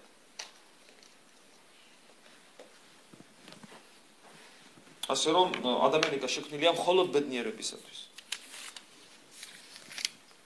თქვენი სურათი ვნახე, ახალგაზრდა გარდაცვლილი ბერ ანდრიასთან ერთად. იცნობ, ერთხელ ვარ შენახვედრი მასთან, გარდაცვალებამდე ცოტა ხნით ადრე. და რა ვიცი, რა გითხრათ, ღმერთმა აცხონოს მისი უკვდავის სული. ეს რა არის? ნაცნობობით? შენი კითხვა წავიკითხო. ესე იგი, მე არ ვიცი გითხარით თუ არა, ესეთი საიტი არსებობს, ალბათ იცით, კენოზისი ქვია. ლათინური ასობით კენოზისი თუ კენოზის? კენოზისი ნიშნავს დამცრობას, წარმოცალიერებას, დამდაბლებას. აი ქრისტე არის ღმერთი და დაიმდაბლა თავი ხატი მონისა მიიღო, ანუ ადამიანური ბუნება მიიღო, იტანჯა, მოკვდა ჯვარზე სიკვდილით, ჯოჯოხეთში ჩავიდა, აი ამას ნიშნავს კენოზისი და ამ საიტს ქვია, ეს არის მისიონერული საიტი, ამასაც ჩვენი მორწმუნეები აკეთებენ და იდეური საქმეა რა თქმა უნდა და ძალიან მჭირდებათ ხოლმე რომ თვისაც იდეურად უნდა, იმიტომ რომ ფინანსები არ არის, იმიტომ რომ ესეთი ენთუზიაზმი ცუდი სიტყვაა, უფრო აი ღვთის სათნო საქმის კეთების მსურველი ადამიანების მეცადინეობით არსებობს და სხვადასხვა სტატიებს, პატარ-პატარა მოკლე სტატიებს თარგმნიან საინტერესოს სხვადასხვა ენებიდან, მათ შორის რუსულიდან, თქვა სხვა ენები ვინც იცის და კენოზის თავის Facebook-იც აქვს და თუ თქვა გექნებათ სურვილო თქვა მისიონერულ საქმიანობაში გარკვეული ღვაწლი გასწიოთ, შეგიძლიათ დაუკავშირდეთ. ჩუმად წაიკითხეთ.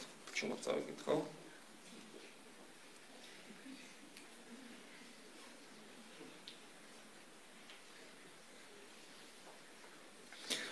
მე ზოგადად შემიძლია გითხრათ, რომ ეკლესიურ ცხოვრებაში ძალიან დიდი მნიშვნელობა აქვს წირვას. მოდი ხარ, საიდანაც ამოვიდეთ, წირვას. იმიტომ რომ წირვა არის მთავარი ეკლესიაში. წირვის დროს ჩვენ გვაქვს ყველაზე ძლიერი შესაძლებლობა შევხვდეთ ღმერთს. ყოველი წირვა პირადად ჩემთვის არის ღმერთთან შეხვედრის აბსოლუტურად უნიკალური შესაძლებლობა, რომელიც არ მეორდება. არც ერთი წირვა ერთმანეთს არ გავს. წირვა არის უდიდესი განძი, დანატოვარი სულიწმინდის მიერ გამბრძობილი წმინდა მამების მიერ, რომელმაც ეს ფორმა, ამ შემთხვევაში ფორმაზე მაქვს საუბარი, შექმნეს იმისათვის, რომ ამ ფორმაში არის ჩადებული რა საოცარი არსი, აი იმით შეიძლება ღმერთთან ცოცხალი ურთიერთობა. ჩვენ რეალობაში სამწუხაროდ ჩვენ ძალიან დამახინჯებული გვაქვს. ფორმაც კი ქართულ სინამდვილეში ლაპარაკობ. წირვა არის მუდმივი შემოქმედებითი პროცესის შესაძლებლობას იძლევა წირვა. შემოქმედებითი მიდგომა წირვასთან დაკავშირებით არის აუცილებელი და გასაქანი უდიდეს გასაქანს იძლევა შემოქმედებითობის თვალსაზრისით წირვა. პრინციპში ჩვენ გარკვეულად ექსპერიმენტებსაც ვატარებთ, კაი გაგებით, რომ ყოველთვის ანუ რამეს კი არ ვცვლით, არამედ შიგნით უფრო მეტად რომ ვეძებოთ ღმერთთან ურთიერთობის შესაძლებლობა. რადგან ეკლესიაში ღვთისმსხურია და რა თქმა უნდა წირვაში ყველაზე ძლიერად იგრძნობა, ამიტომ უფალი გასწავლის ამ დროს. ჩვენთვის პირადად ჩემთვის ძალიან სასიხარულო იყო, რომ ჩვენთან იყო მეუფე საბა, ეს არის ამერიკის ჩვენი ეპარქია რო ამერიკაში ის ეპისკოპოსი იქ და ჩვენთან მოგზავნდა ტაძარში და წირა. მას აქვს გავლილი ძალიან საინტერესო სკოლა სერბეთში, სერბეთის საღვთისმეტყველო სკოლა აქვს გავლილი, რომლებიც თვითონ სერბები ეძებენ სწორედ აი ძველ ფესვებს როგორ არის და რასაც ჩვენ ამდენი ძიებით რაღაცა ფორმა მივეცით, მოვიდა და ესე წირა რა, როგორც წირავდით და ფაქტობრივად ჩემთვის ეს იყო ღვთისაგან დასტური. თითქოს უფალი მომეფერა, რომ აი ჩამოდის ეპისკოპოსი და თქვათ კეთდება ისე, ანუ რასაც ჩვენ ვაკეთებდით, თურმე სწორი ყოფილა, მადლობა ღმერთს. ანუ ჩვენ ვცდილობთ ეს სახურება გავაცოცხლოთ, იმიტომ რომ კიდევ ვიმეორებ. თუ წირვა არ არის თავის სიმაღლეზე, ყველაფერი სისულელია რა დანარჩენი. დანარჩენი არის ანუ წირვა და გონიერი ლოცვა ეს ორი რამ, რომლის გარეშეც ქრისტიანობა იქცევა თეორიად, რომელიც რაღაცას ალბათ აძლევს ადამიანს, მაგრამ იმიტომ რომ მადლი ხომ მოქმედებს, მაგრამ არ არის ისაც უნდა იყოს. ამიტომ წირვა არის ერთ-ერთი მნიშვნელოვანი და ღვთისმსახურებაში პროფესორად ეკლესიურ ცხოვრებაში ეს თუ არ დაინახა ადამიანმა, ყველაზე მთავარი. ხო, მაშინ ძალიან ბევრი რამე აკლია მას. ეს არის ძალიან მნიშვნელოვანი. ასე რომ გაითვალისწინეთ. ხანდახან მაინც არ ესმით ხოლმე, რომ კი მარა კაცო, წირვა არ არის. აი ეს არგუმენტი. წირვა არ არის. იმასე პასუხი მაქვს ხოლმე. მამაუჩვენო არ არის. ხო? არ არის მამაუჩვენო. არის თუ არ არის? არის თუ არ არის? არის. კარგი, არის. ხო, ხედი ჩვენებს ეს და ნახოთ თუ არის. პირველი მამაუჩვენო.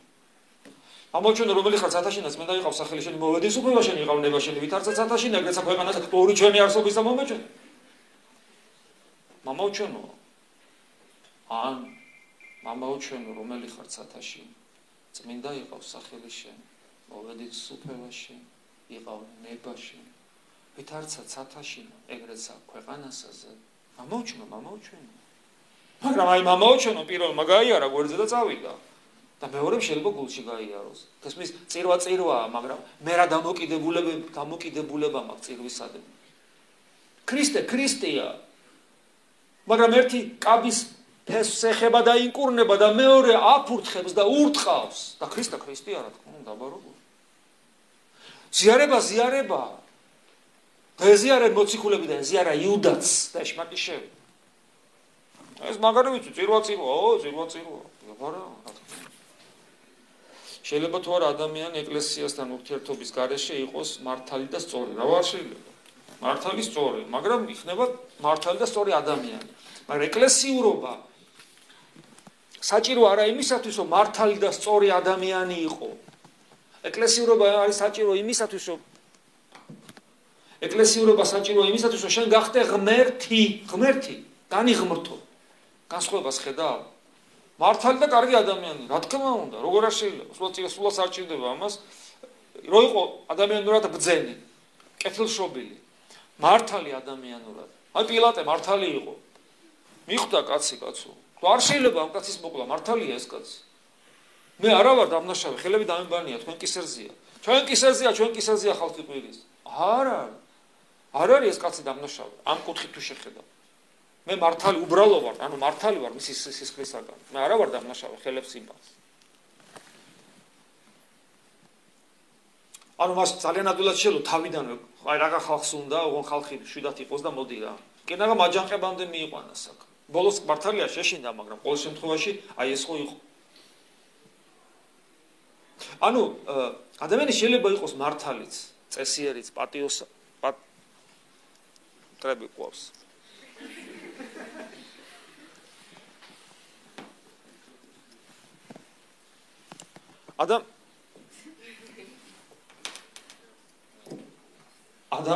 ადამიანი შეიძლება იყოს მართალიც ყველაფერიც მაგრამ ეკლესიური ცხოვრების მიზანი არის არა ის რომ შენ ხო მართალი ხო ხარ ახლა აი ხო ხარ მართალი კიდევ უფრო მართალი გახდე გავიდა 2 წელი ეკლესიური ცხოვრება კიდევ უფრო მართალი გახდე მერე კიდევ უფრო წესიერი კიდევ უფრო წესიერი და მართალი და აი 25 წელი ეკლესიურად იცხოვრებ ისეთი წესიერი და მართალი იქნები რომ ესე იგი ნუ დაგენახვებით რა თორე გადაგვივლიზე და მართალი და წესიერი ხარ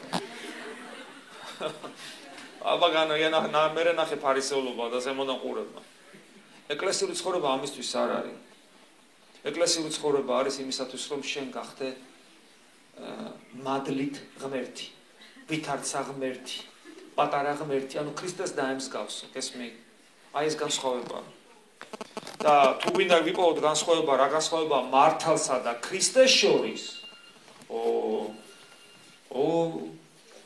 მართლებმა ქრისტე მოკლეს და ქრისტემ 64-ში პირველი ავაზაკი შეიყვანა რომელიც არ იყო მართალი თავდაპირად აგვიყენა რაღაც ეს ყველაფერი აბა ავაზაკი რომელი მართალი იყო ერთ ნაძირალა იყო ჩვეულებრივი თქვენ ჩემთან იქნები 64-ში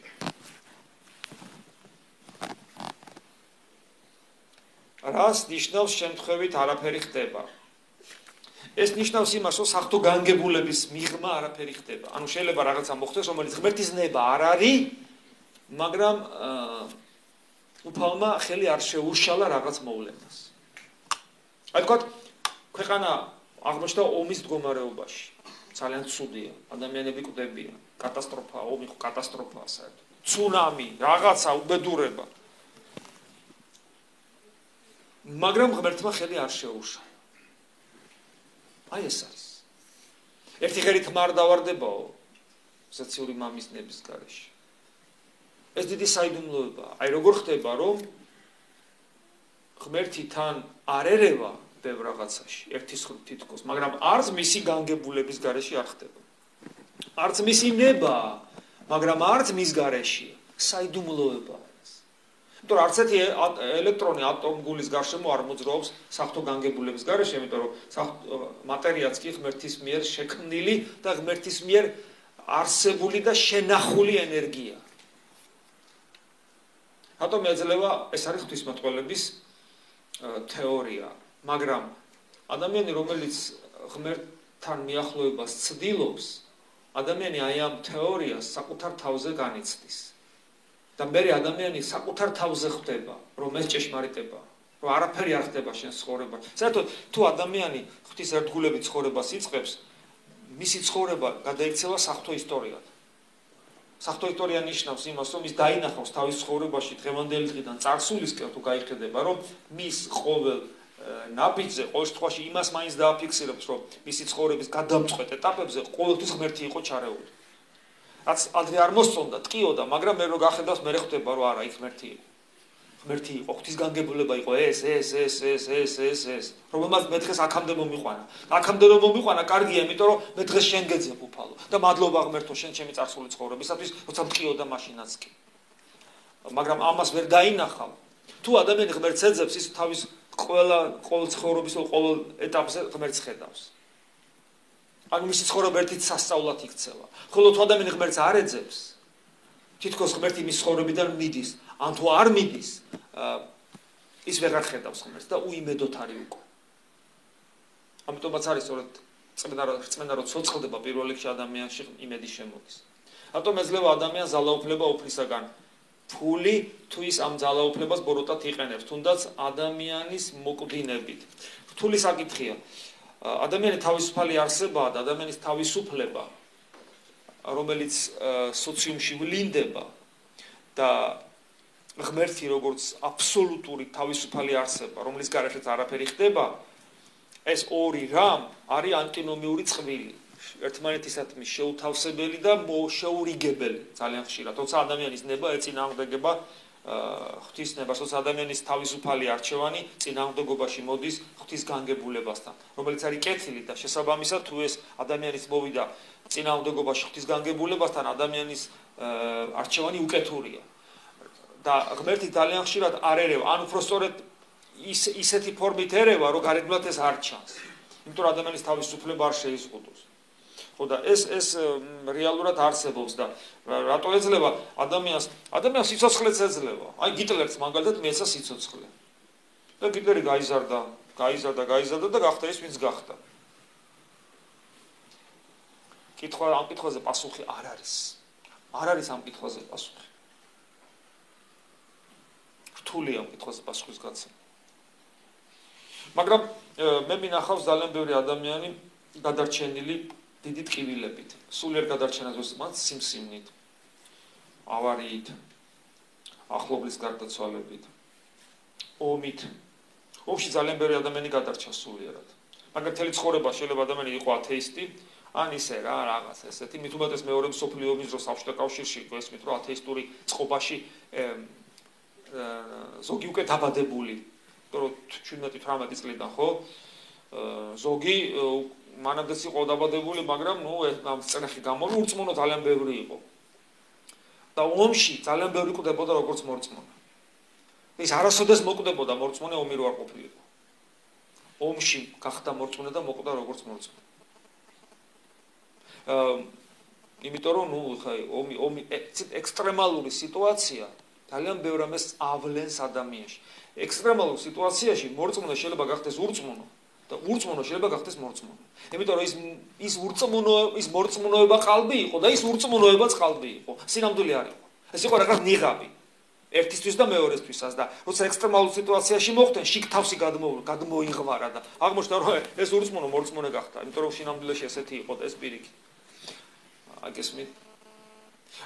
ომში ყველაზე ადვილია შეასრულო უფლის ცნება.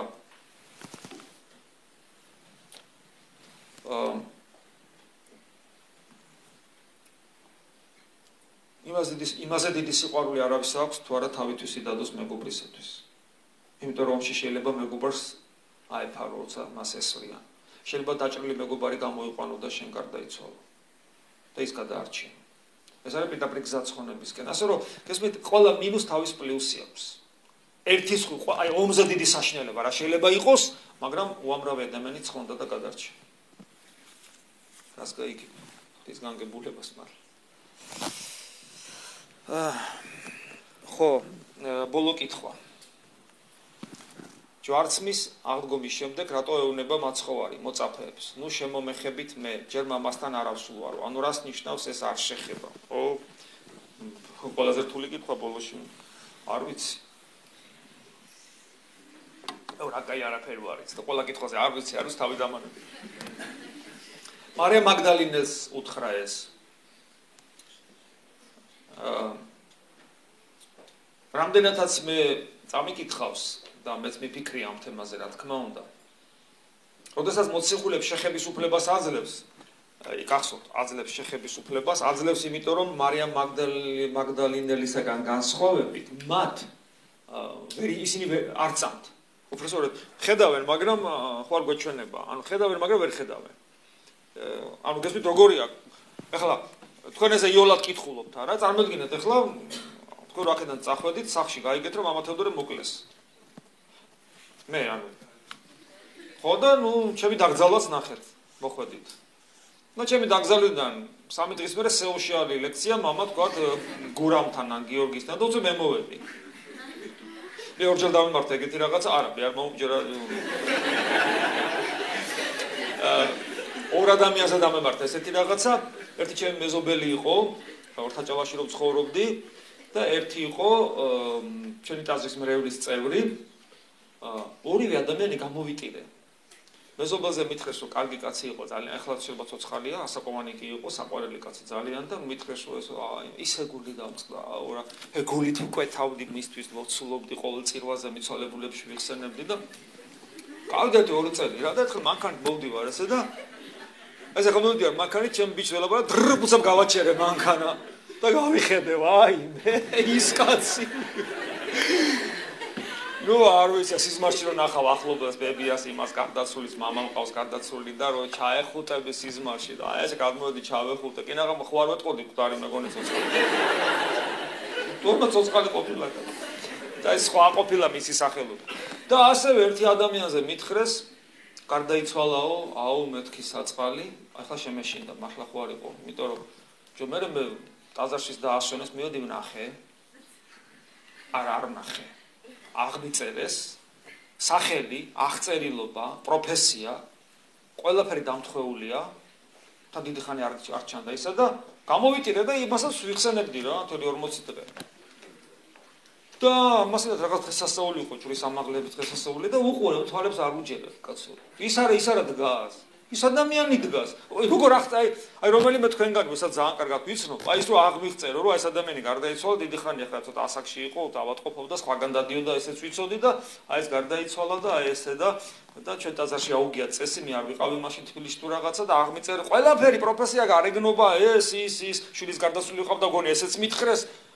ნუ დავინახე დგას იქა ცოცხალი. და მეთქი მივედი და როგორ ახარ მეთქი მეკითხები. მიყურებს და ცოტა ვერ ვიყავე კარგად, მაგრამ ეხლა კარგად ვარ. და ვიტყოდ რას ნიშნავს? ოჯახიდან ამოიყვანეს.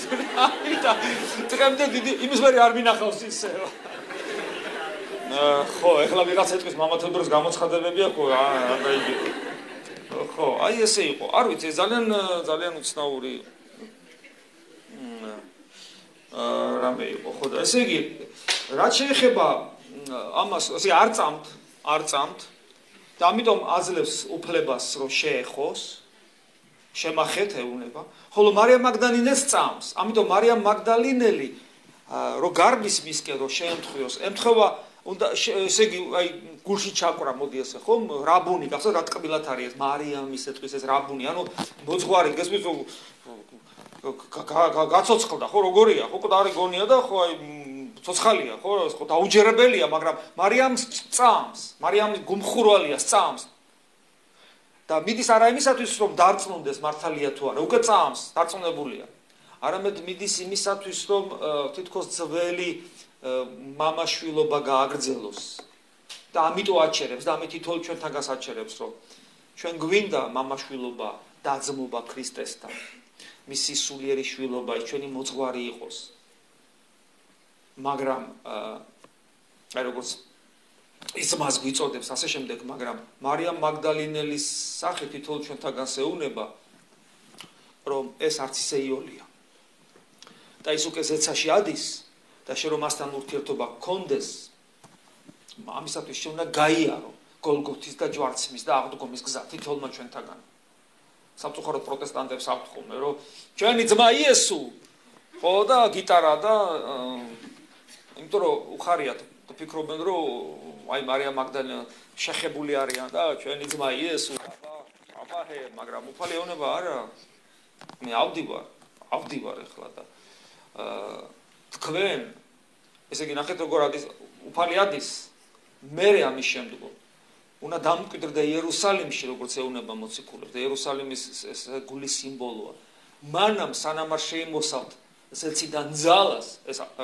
დასაწყისში მოციქულთა საქმეთა დასაწყისში და ანუ სულიწმინდის მადლით არ განიბრძობა და არ დაიწყება განღრთობის პროცესი რომ ეს გზა გაიარო ქრისტეს გზა უნდა გავიაროთ ჩვენ ქრისტეს საქმის გამძლებლები უნდა ვიყოთ აი ეს გზა ანუ ესე მექანიკურად ქრისტესთან ვერ მიხვალ თუ ქრისტეს გზა არ გაიარე თავისი ესე იგი გოლგოთით ჯვარცმით აღდგომით და ამაღლებით სულიწმინდა გასწავლის ამას ამიტომ ეუბნება ამას და ამით თითოეულ ჩვენთაგანს ეს კითხვა არის თუ რა არის ეს ინფორმაცია რა ვიცი მე ვთქვა ესა ერთ-ერთ სკოლაში მე-10 სკოლაში ქალბატონი მივიდა ერთი ხათუნა კაპანაძე აგროვებდა შეწირულობას ამოტყოფი ბავშვებისათვის და თქვა რომ ეს ხო მითხრეს ეს მე დღეს სხვამაც მითხრა მამა ტარიელ სიკინჭილაშვილი და მამა თეოდორეს და მამა თეოდორეს თანხმობით არისო კურთხევით არისო მამა თეოდორესთან ახლა წირვაზე ვიყავიო ესე მითხრეს და იმათ ვიღაცებს რაღაც ესეთი ხატები იყო უბრალო იაფასიანი და საკმაოდ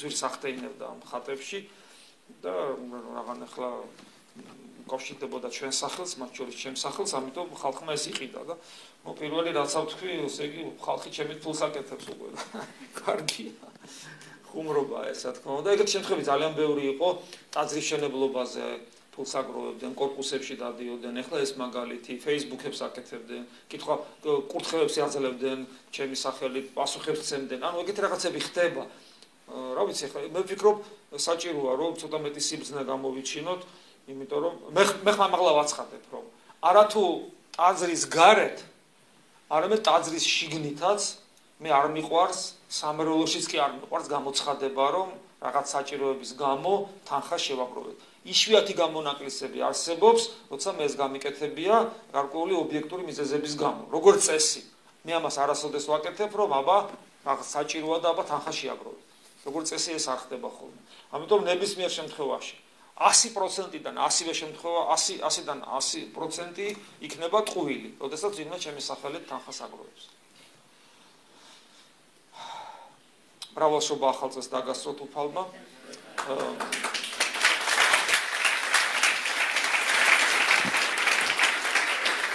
ჩვენ უკვე შევხვდებით 2016 წელს თუ მე ცოცხალი ვიქენი და თუ არ ვიქენი მაინც მოვალ როგორც